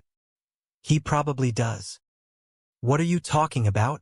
Reba asked, surprised by his immediate agreement. Guys are pigs, Van stated matter-of-factly, looking out over the quiet suburban street. They are dogs. They are all animals. They just care about hot women. They are hot dogs. My point is that when you have a hot lady, you have got to keep your guard up at all times. Reba looked at Van, noting the surprising depth in his youthful eyes. I used to. Van looked at her, his expression softening into one of deep compassion. You used to? No, baby, do not take it like that. It is just that I have grown into a mature, completely stable individual. That is all. Well, I do not like it, Reba admitted, a surge of vulnerability catching her off guard. Just then, Brock walked out onto the porch, looking suspiciously at the two of them. Where have you been? I went to get something to eat, Reba lied smoothly, standing up and brushing off her pants. Brock turned his attention to Van. So, Ben, do you think that Brock might be right about this personal trainer? Van shook his head confidently. Sure, this guy could be hot for Barbara Jean, but since Barbara Jean is not looking to play around, there is absolutely no problem, and it is completely obvious Barbara Jean is not looking. Reba frowned. Why is this so obvious? Two very clear reasons, Van explained. Where are we going? Oh, we are going upstairs, Van grinned mischievously. Hold on, Cheyenne laughed, pulling back slightly. I thought you did not want me to leave you alone. Van pulled her closer, wrapping his arms around her waist. Sometimes I want to feel new pretty. The morning sun filtered through the sheer curtains of the kitchen window, casting a warm and gentle golden glow over the desolate landscape of the pantry shelves. Reba stood with her arms crossed securely over her chest, her eyes scanning the barren wooden boards where a vibrant assortment of groceries had resided just one day prior. Beside her, Van shifted his weight uneasily from one foot to the other, a look of profound disbelief etched across his youthful and earnest face. That woman is completely out of control, Van murmured, his voice laced with a mixture of awe and genuine terror. She is like a locust. She has eaten absolutely everything in the house. Beat of electronic music echoed through the massive cavernous space, blending with the rhythmic clanking of heavy iron weights and the low hum of spinning treadmills. Reba stepped through the glass doors, feeling entirely out of place in her comfortable, loose-fitting clothing. She clutched her small towel like a shield, her eyes darting nervously around the room. Everywhere she looked, beautiful, impossibly toned people were engaged in strenuous physical activity. Their skin glistened with a light sheen of perspiration that somehow looked glamorous rather than exhausting. Man, there is a lot of beautiful people around here, Reba muttered to herself, cautiously navigating her way past a row of elliptical machines. You should see them naked in the shower. The intrusive thought made her shudder slightly, and she focused her attention on scanning the vast room for the familiar blonde hair of Barbara Jean. Finally, she spotted her. Barbara Jean was lying on a padded blue mat in the far corner of the free weight section. Standing over her was a man who looked like he had been meticulously sculpted from marble. He had broad shoulders, a narrow waist, and a smile that gleamed even under the harsh fluorescent lights. This, Reba deduced instantly, was the infamous Jordan. Reba slowly approached the area, trying to look casual, as if she merely happened to be wandering through the gym looking for a stray dumbbell. Hey! She called out tentatively as she drew near. Jordan looked up, his smile widening into a friendly, professional beam. Hey! He turned his attention back to his client. Ready to start, Barbara Jean? Barbara Jean looked up, her face flushed from an apparent warm-up. Yeah. Hey! Jordan added, his tone entirely casual. You look absolutely great in that outfit. Barbara Jean giggled, a sound that made Reba's teeth grind together. Oh, well, you know, the other woman is getting kind of baggy. Reba stopped a few feet away, her arms crossed defensively over her chest. She watched them, her mind racing. Can you believe her? Reba thought to herself. She did the absolute impossible. She lost all that massive weight and kept these fellas mesmerized. She cleared her throat loudly. Oh, okay, Jordan. Barbara Jean finally noticed her and gasped in sheer delight, sitting up quickly. Jordan, this is my wonderful friend, Reba. Jordan extended a perfectly manicured, remarkably strong hand. Hey, I am Jordan. Reba shook it cautiously, feeling the firm grip. I am Reba. So, are you going to join us, Reba? Jordan asked, gesturing to the empty space on the blue mat next to them. Reba took a step back, shaking her head vigorously. Oh, I do not know. I just think that me and my fellows will just carefully watch for a little while. Jordan chuckled, a deep, resonant sound. Well, Reba, you are not going to get into shape by merely watching. Yeah, but you guys have to understand, Reba defended herself, feeling the intense pressure of the environment. It has been quite a while since I have been in a fitness gym like this one, and I do not think. Hello, there, Jordan interrupted smoothly, gently guiding Barbara Jean back down onto the mat. Barbara Jean, you really are getting incredibly limber. Barbara Jean smiled up at him. Remember when you first started and I could not even put my leg over my head? Remember when I did not want to? Reba muttered under her breath. She watched in growing horror as Jordan took Barbara Jean's leg and stretched it in a way that seemed to defy the natural laws of human anatomy. Is that completely legal? Reba stammered, pointing at the tangled limbs before her. I mean, is it truly necessary? Jordan did not even look up, his focus entirely on the stretch. It is absolutely critical to stretch the muscles out fully before you exercise them. Yeah. Otherwise, you could really hurt something. He gently guided Barbara Jean into a new position. Turn over. Barbara Jean complied, looking over at Reba with bright, eager eyes. Reba, you really need to watch this particular one. This one is my absolute favorite. Jordan positioned himself behind Barbara Jean. All right, now, this specific movement gives a very good stretch to the back and the chest muscles. You really should do this at least once a day. Barbara Jean sighed contentedly. Oh, I would do it all day long if I could. Reba felt a bead of sweat roll down the back of her neck. The intimacy of the stretching routine, combined with the heat of the gym and the sheer ridiculousness of her spying mission, was becoming too much to handle. You know, is this one of these modern gyms that has the heat turned on real high? Reba fanned herself with her hand. I am sweating heavily. Jordan released the stretch and clapped his hands together briskly. Okay, oh wow, time for some serious weightlifting. Reba let out a massive breath of relief. Oh good, that is entirely enough of that stretching.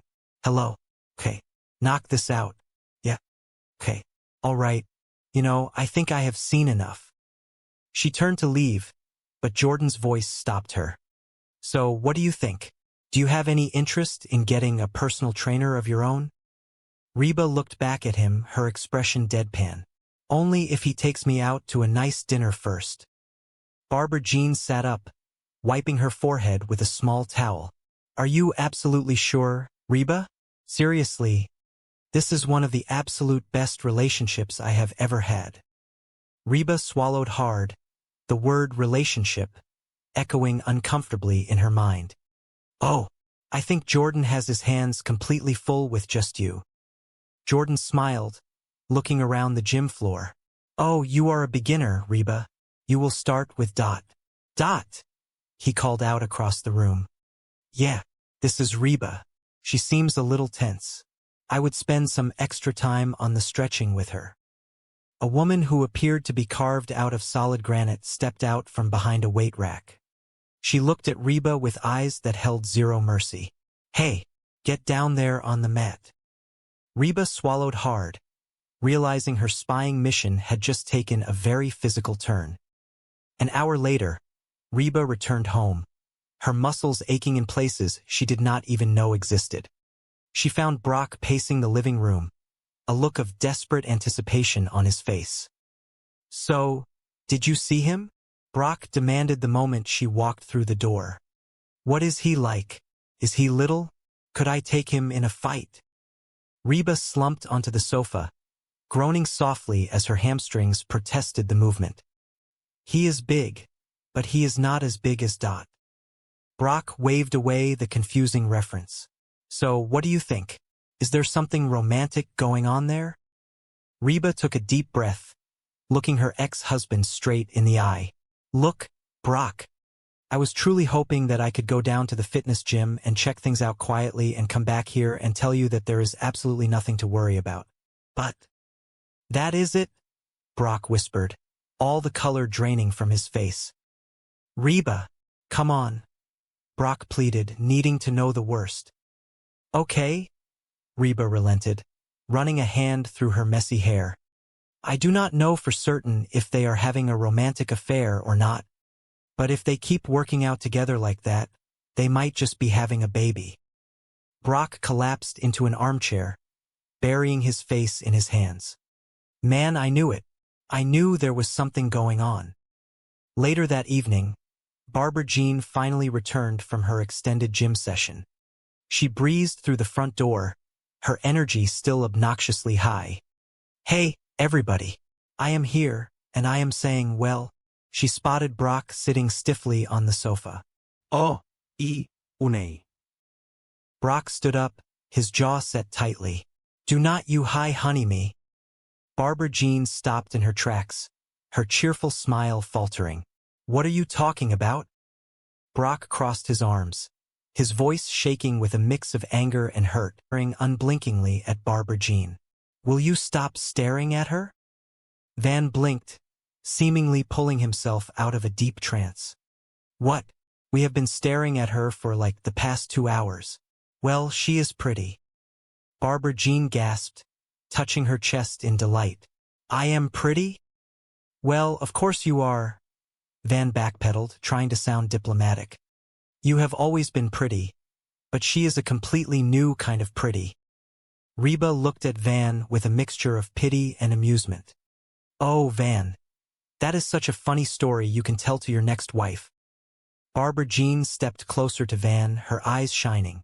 Van, do you really think that I am new pretty? Oh, yeah.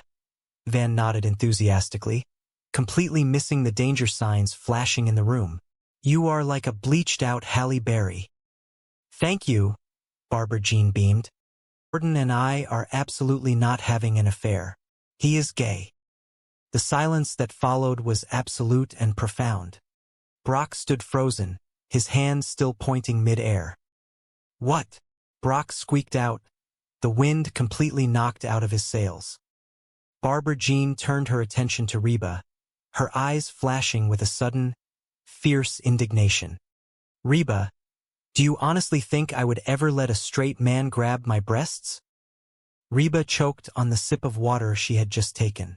Excuse me, he grabbed your breasts. He is gay, Barbara Jean reiterated, as if this simple fact explained everything perfectly. He was not touching them, he was arranging them. Carry on with your lives.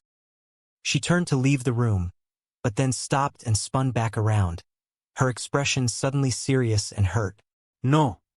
Reba, everything is not fine. I had absolutely no idea you were so deeply threatened by the new me. Reba felt a hot flush of defensiveness creep up her neck. The slim waist, the toned legs, the fellas. The fellas? The girls. Oh, the puppies. Reba shook her head, trying to clear the confusing imagery. I am not threatened by you. Barbara Jean crossed her arms, raising an incredulous eyebrow. Really? Yeah, Reba insisted, though her voice lacked conviction. Then why did you go down to the fitness gym? Barbara Jean challenged, stepping closer. What, were you spying on me? Reba hesitated, looking away guiltily. No. Okay. Yes. I went down to the gym because I genuinely thought there was something going on between you and Jordan. Why would you ever think that? Barbara Jean asked, her voice cracking slightly with genuine emotion.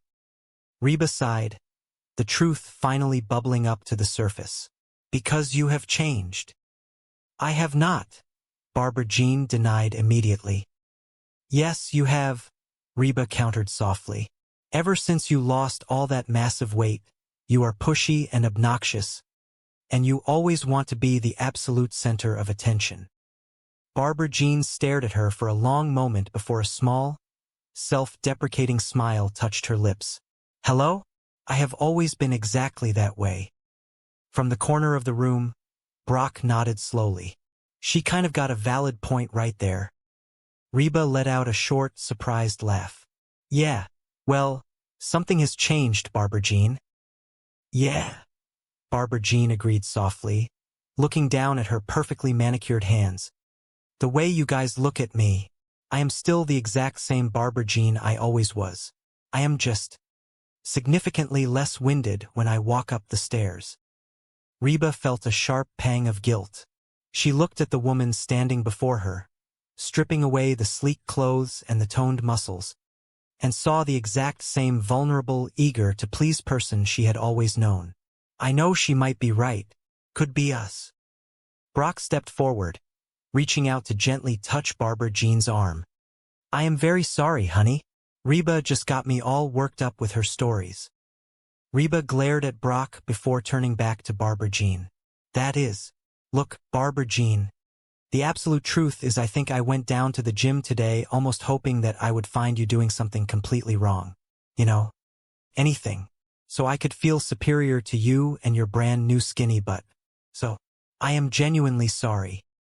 Barbara Jean's eyes widened in sheer disbelief. Sorry? Yeah. Reba nodded slowly, bracing herself for the anger she was sure would follow. Instead, Barbara Jean let out a loud, joyous squeal. This is absolutely great. For the very first time since we have known each other, you want to be me. Reba recoiled instantly. I do not want to be you. I know. Barbara Jean clapped her hands together, practically vibrating with excitement.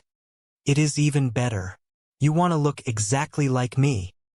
She spun around and headed for the door, a massive smile plastered across her face.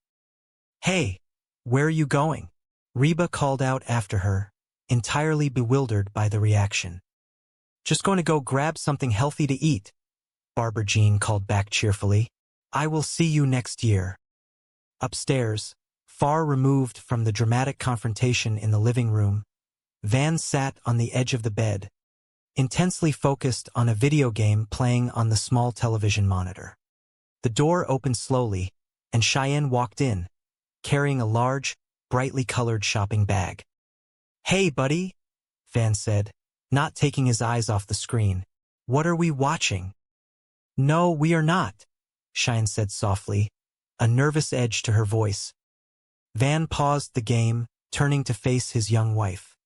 Want a rock, paper, scissor for it? Let us go. You are going to pick scissors, are you not? He grinned, ready for the challenge. Cheyenne shook her head, placing the bag carefully on the bed. Get out, she laughed nervously. Hey, honey. Hey, baby. I need to talk to you. Van patted the space next to him. Oh, honey. I just got the television. Cheyenne sat down, twisting her fingers together anxiously. Well, I started thinking deeply about things. I thought that maybe you do not think of me as new pretty because I do not do nearly enough to keep your interest. Van looked at her, utterly bewildered by the statement. No, honey, you were way hot. Guilty. Cheyenne took a deep breath, reaching into the shopping bag. But anyway, I thought that maybe I should, completely change my look every now and then just to keep things feeling fresh and exciting between us. So, I bought a wig. She pulled out a shiny, jet black wig with sharp bangs, holding it up like a strange, furry trophy. It looked absolutely ridiculous. Van stared at the artificial hair, his expression softening into one of overwhelming tenderness. He reached out and gently pushed the wig down, away from her face. Cheyenne, put that down. He took her hands in his, looking deeply into her eyes. Listen to me very carefully. I think it is a very good thing that when I look at you, I do not just see the beautiful girl with the killer bod. Cheyenne blinked, her eyes shining with unshed tears. I see my wife, Van continued, his voice steady and filled with a maturity far beyond his years. And I am deeply attracted to her whether she is all dressed up, ready to go out on the town, or just sitting right here on the couch wearing those washed-up, comfortable flannel pajamas. Cheyenne sniffled, a small smile breaking through her anxiety. Really? Yeah, Van nodded firmly. You are beautiful to me because of exactly who you are. Cheyenne leaned her head against his shoulder, feeling a profound sense of peace wash over her. I feel kind of stupid now. Van chuckled, wrapping his arms securely around her. That is also exactly who you are, and I absolutely love it. Come on, you. He stood up, pulling her gently to her feet. Where are we going? Cheyenne asked, wiping a stray tear from her cheek. Oh, we are going upstairs, Van said with a mischievous grin. Cheyenne stopped, looking confused. Hold on. I thought you did not want me to leave you alone down here. Van leaned in close, pressing a soft kiss to her forehead. Sometimes I want to feel new pretty too. The morning sun streamed through the wide glass windows of the suburban kitchen, casting long, golden shadows across the polished hardwood floor. It was a space usually filled with the comforting aromas of brewing coffee and toasted bagels. But today, an undeniable tension hung in the air. The family was gathered around the large central island, their expressions a mix of disbelief and mounting panic. At the center of the controversy was a woman who had become a force of nature within their lives. She was not just a guest. She was an expanding phenomenon. That woman is out of control, someone whispered, the voice hushed but laced with genuine alarm. She is like a locust. She has eaten everything in the house. The evidence was undeniable, the man holding up 2 fingers. Barbara Jean is not good at keeping secrets, and she thinks of you as her absolute best friend. If she were fooling around with this guy, she would be constantly talking about him to you. Heck, she would probably even want you to meet him. Reba froze, a cold realization settling in her stomach. Barbara Jean had practically begged her to meet Jordan just yesterday. Meet him? Oh. Where are you going? Brock asked as Reba sprinted down the porch steps. I have to go down to the gym with the rest of the wackos, Reba called over her shoulder. All right, Brock called out after her. Well, keep those arms a-swinging. The gym was a terrifying temple of chrome, sweat, and mirrored walls. The pulsating beat. Why do you not just tell her she has eaten too much? The suggestion floated in the air, instantly rejected by everyone present. You tell her. No, you tell her. Rock, paper, scissors. It was the ancient, infallible method of settling disputes. Ben, young but keenly observant, leveled a challenging glare across the kitchen island. Van, you know you are going to lose. Van, ever confident despite a lengthy history of defeat, puffed out his chest. Not this time. 1, 2, 3. Hands shot forward. Ben presented the flat, undeniable surface of paper. Van, with a triumphant smirk that quickly dissolved into utter despair, presented 2 extended fingers. Scissors. Wait, paper covers rock, scissors cut paper. Van looked down at his hand, then at Ben's. He had played scissors, but Ben had played rock. Dang it! Van threw his hands up in frustration. How do you always beat me? Ben smiled patiently. Because you always pick scissors. Of course I do, Van defended, completely serious. It is my system. The family looked at the young man, a mixture of pity and affection in their eyes. So, you will tell her? Ben asked, sealing the victory. Van sighed, his broad shoulders slumping. Yeah, fine. No, I do not want to. He immediately turned to the person standing next to him. You tell her. Come on, you tell her. Please, please, please. No, Ben, why should I tell her? Van pleaded his case with the desperate logic only he could muster. Because girls can say that kind of stuff without having to come across like all they care about are looks. By the way, you have been looking hot lately. Oh, you, she replied, instantly disarmed by the random compliment. Reba, the matriarch of the household, watched the chaotic exchange with a mixture of amusement and exhaustion. She was a woman who held the fragile pieces of this blended, chaotic family together with sheer willpower and a sharp wit.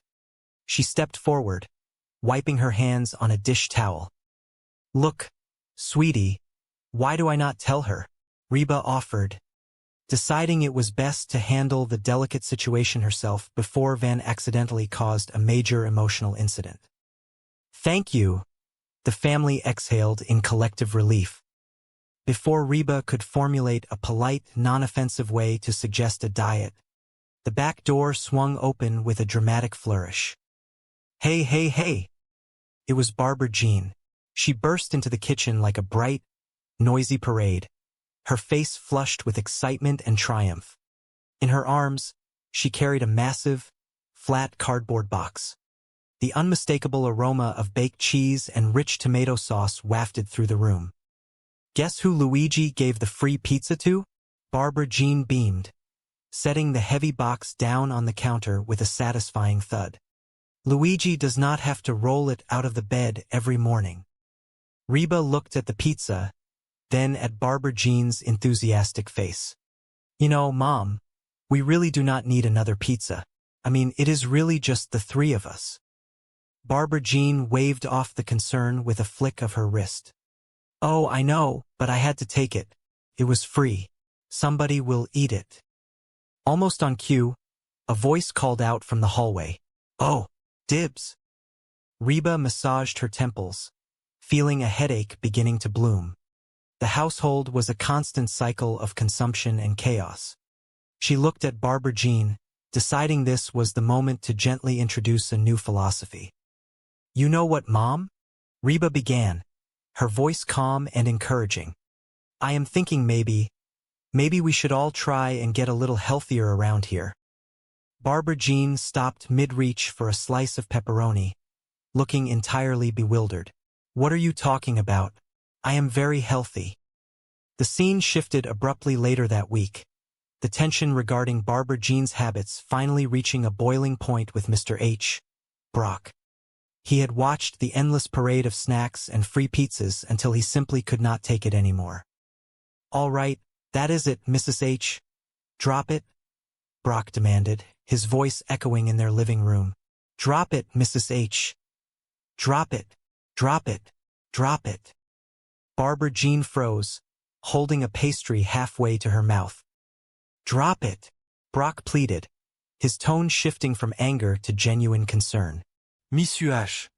I cannot stand to see you do this to yourself. It is like you are trying to eat yourself to death. Why? What happened to you? What is different? The intervention was intense, emotional, and ultimately a catalyst for a transformation no one could have ever predicted. Months passed. The seasons changed, bringing a fresh, crisp breeze to the neighborhood. The memory of the intervention had faded into the background of their busy lives. One afternoon, Reba was standing in the kitchen, casually slicing fruit, when a voice trilled from the front door. You who? I am here, and I am thin.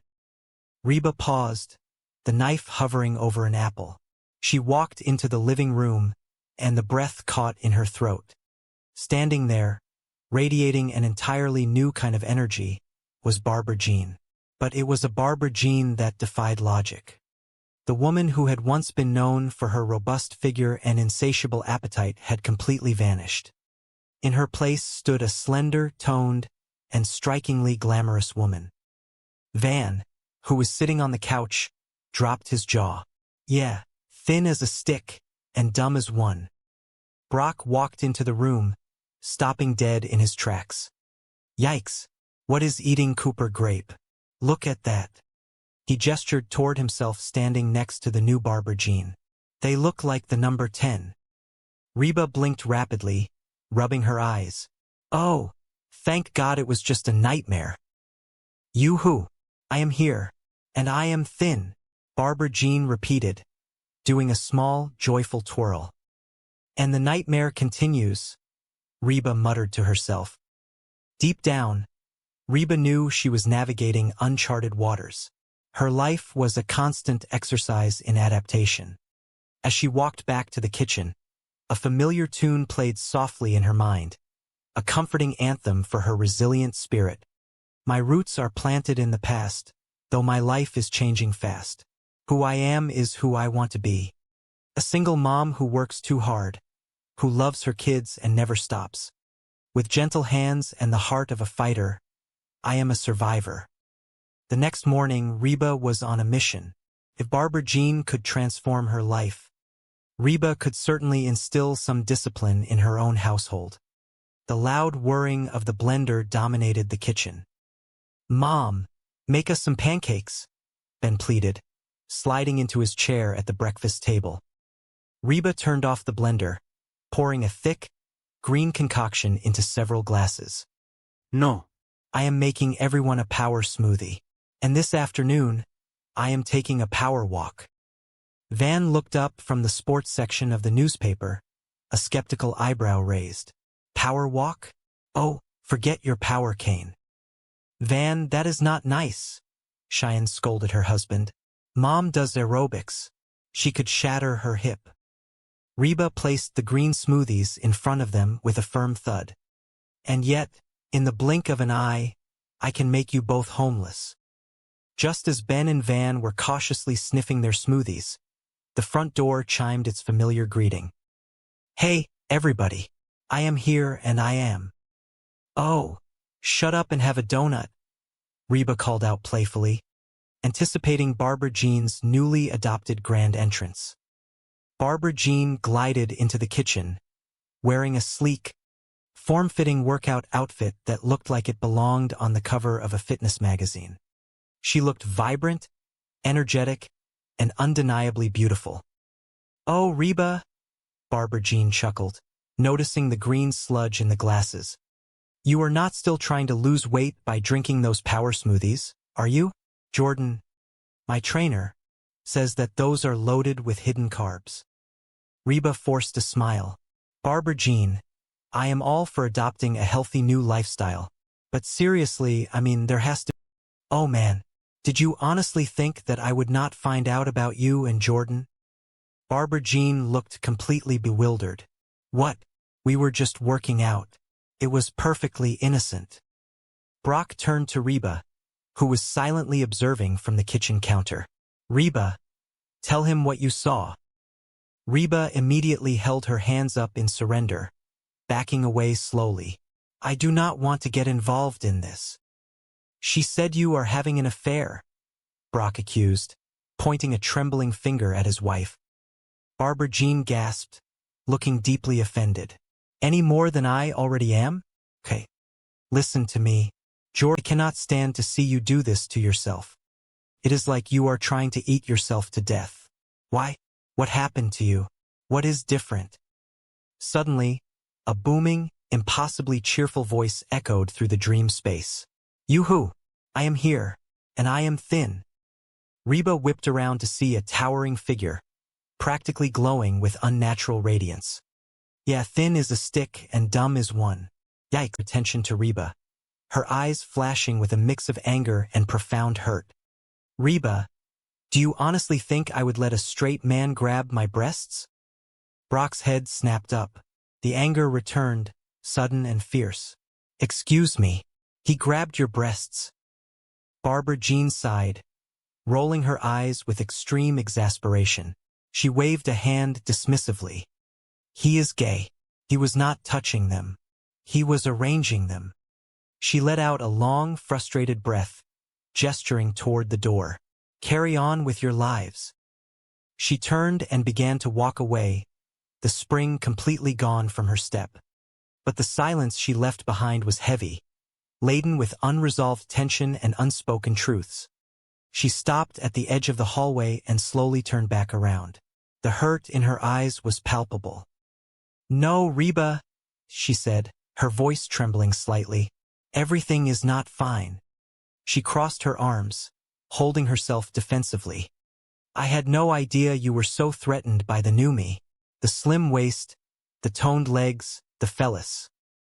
Brock, completely lost in the chaotic shift of emotions, focused on the only word he understood. The phallus. Barbara Jean quickly corrected herself, a slight blush rising to her cheeks. The girls. Oh, the puppies. Reba stepped forward, her posture rigid, her pride fiercely defensive. She shook her head sharply. I am not threatened by you. Barbara Jean tilted her chin up, a spark of defiance lighting her eyes. Really? Yeah, Reba stated, crossing her arms defensively. Then why did you go down to the gym? Barbara Jean challenged, her voice rising. What, were you spying on me? Reba opened her mouth to deny it, the instinct to protect herself overwhelming. No. But the word rang hollow, even to her own ears. She sighed, her shoulders slumping in defeat. The truth was ugly, but it was necessary. Okay. Yes. I went down to the gym because I thought there was something going on between you and Jordan. Barbara Jean looked genuinely perplexed. The hurt was still there, but it was mixed with a deep, echoing confusion. Why would you think that? Reba took a slow, deep breath. The anger she felt was not directed at the other woman, but at the situation, at the change, at the profound shift in their dynamic. Because you have changed. I have not. Barbara Jean protested instantly, her voice rising in defensive panic. Yes, you have, Reba countered, her tone firm, refusing to back down. She pointed a finger, articulating the frustration that had been building for days. Ever since you lost all that weight, you are pushy and obnoxious, and you always want to be the center of attention. A voice from the back of the room, quiet and utterly sincere, broke the tension. Hello? I have always been that way. It was a profound moment of self-awareness that hit the room like a sudden breeze. Brock, standing nearby, nodded slowly, unable to deny the sheer accuracy of the statement. She kind of got a point there. Barbara Jean's shoulders dropped. The defensive posture vanished, replaced by a sudden, aching vulnerability. She looked down at her hands, her voice quiet. Yeah, well, something has changed, Barbara Jean. Reba watched her, the anger finally burning out, leaving behind a quiet clarity. Yeah, the way you guys look at me, I am still the same Barbara Jean I always was. I am just less winded. The truth of the words hung in the air. The realization washed over Reba, a cold wave of uncomfortable self-awareness. It was not Barbara Jean who had changed the fundamental dynamic of their bizarre family unit. It was the reaction to her. I know she might be right, Reba admitted softly, the words tasting like ash in her mouth. She looked at Brock, acknowledging their shared guilt. Could be us. Brock, completely out of his depth and desperate for an exit, backed slowly toward the hallway. I am sorry, honey. Reba just got me all worked up. That is. He pointed vaguely at nothing in particular, turned, and fled the room. Reba was left alone with the woman she had spent the entire day judging and suspecting. The silence between them was no longer hostile, but heavy with the need for a genuine resolution. Reba uncrossed her arms, letting her hands fall to her sides. She took a step closer, stripping away the defensive armor she wore so well. "Look, Barbara Jean," she began, her voice steady and quiet. "The truth is I think I went down to the gym almost hoping that I would find you doing something wrong." Barbara Jean looked up, her eyes wide with surprise. "You know, anything, so I could feel superior to you and your skinny butt. So, I am sorry." The apology hung in the air, vulnerable and raw. It was a confession of profound insecurity, a rare moment of complete honesty. Reba braced herself for the anger, for the righteous indignation that the other woman had every right to display. Instead, Barbara Jean's eyes widened. A slow, tentative smile began to spread across her face, growing brighter and brighter until it practically illuminated the room. "Sorry?" she repeated, her voice trembling not with anger, but with overwhelming joy. "Yeah, this is great." She clapped her hands together, practically bouncing on her toes. "For the first time since we have known each other, you want to be me." Reba blinked, completely taken aback by the sudden, joyous interpretation of her darkest confession. She shook her head rapidly, trying to correct the narrative. "I do not want to be you." Barbara Jean waved a hand dismissively, entirely unbothered by the denial. She stepped closer, her eyes shining with pure, unadulterated triumph. "I know. It is even better. You want to look like me." Reba stared at her, utterly defeated by the sheer, impenetrable force of Barbara Jean's boundless ego. There was no point in arguing. The situation had somehow entirely inverted itself. Reba turned slowly, walking toward the hallway. "Hey, where are you going?" Barbara Jean called out cheerfully, her spirit completely restored. Reba did not look back. "Just going to go grab something to eat. I will see you next year." The echoes of the conflict slowly faded from the house, leaving a quiet, settled peace in its wake. The sun began its slow descent, casting long, warm shadows across the polished wooden floors. The profound shift in the household dynamic had sent ripples through every relationship, forcing a silent reevaluation of what truly mattered. Upstairs, the quiet hum of a television provided a soft background noise in a dimly lit bedroom. A young man lay sprawled on the bed, staring blankly at the screen, entirely absorbed in the colorful, moving images. The door opened slowly, with a soft creak that barely registered over the sound of the television. "Hey, buddy," a gentle voice called out from the doorway. "What are we watching?" The young man did not look away from the screen. "No, we are not." The figure in the doorway shifted, a playful challenge in her voice. "Want a rock, paper, scissor for it? Let us go." The young man groaned, finally tearing his eyes away from the screen. He looked toward the door, a mix of exhaustion and affection in his eyes. "You are going to pick scissors, are not you?" "Get out," came the immediate laughing response. The brief exchange faded, replaced by a deeper, more profound silence. The young woman stepped fully into the room, closing the door softly behind her. The playful energy vanished, replaced by a sudden, nervous vulnerability. She stood awkwardly at the foot of the bed, her hands clasped tightly together. "Hey, honey," she said, her voice quiet and hesitant. The young man sat up, sensing the shift in the atmosphere. He muted the television, giving her his full attention. "Hey, baby, I need to talk to you." He patted the space beside him on the edge of the bed. "Oh, honey, I just got the television." She did not move to sit. She took a deep breath, forcing the words out into the quiet room. The events of the day, the constant comparisons, the stark realization of physical transformation, had taken a heavy toll on her usually boundless confidence. "Well, I started thinking," she began.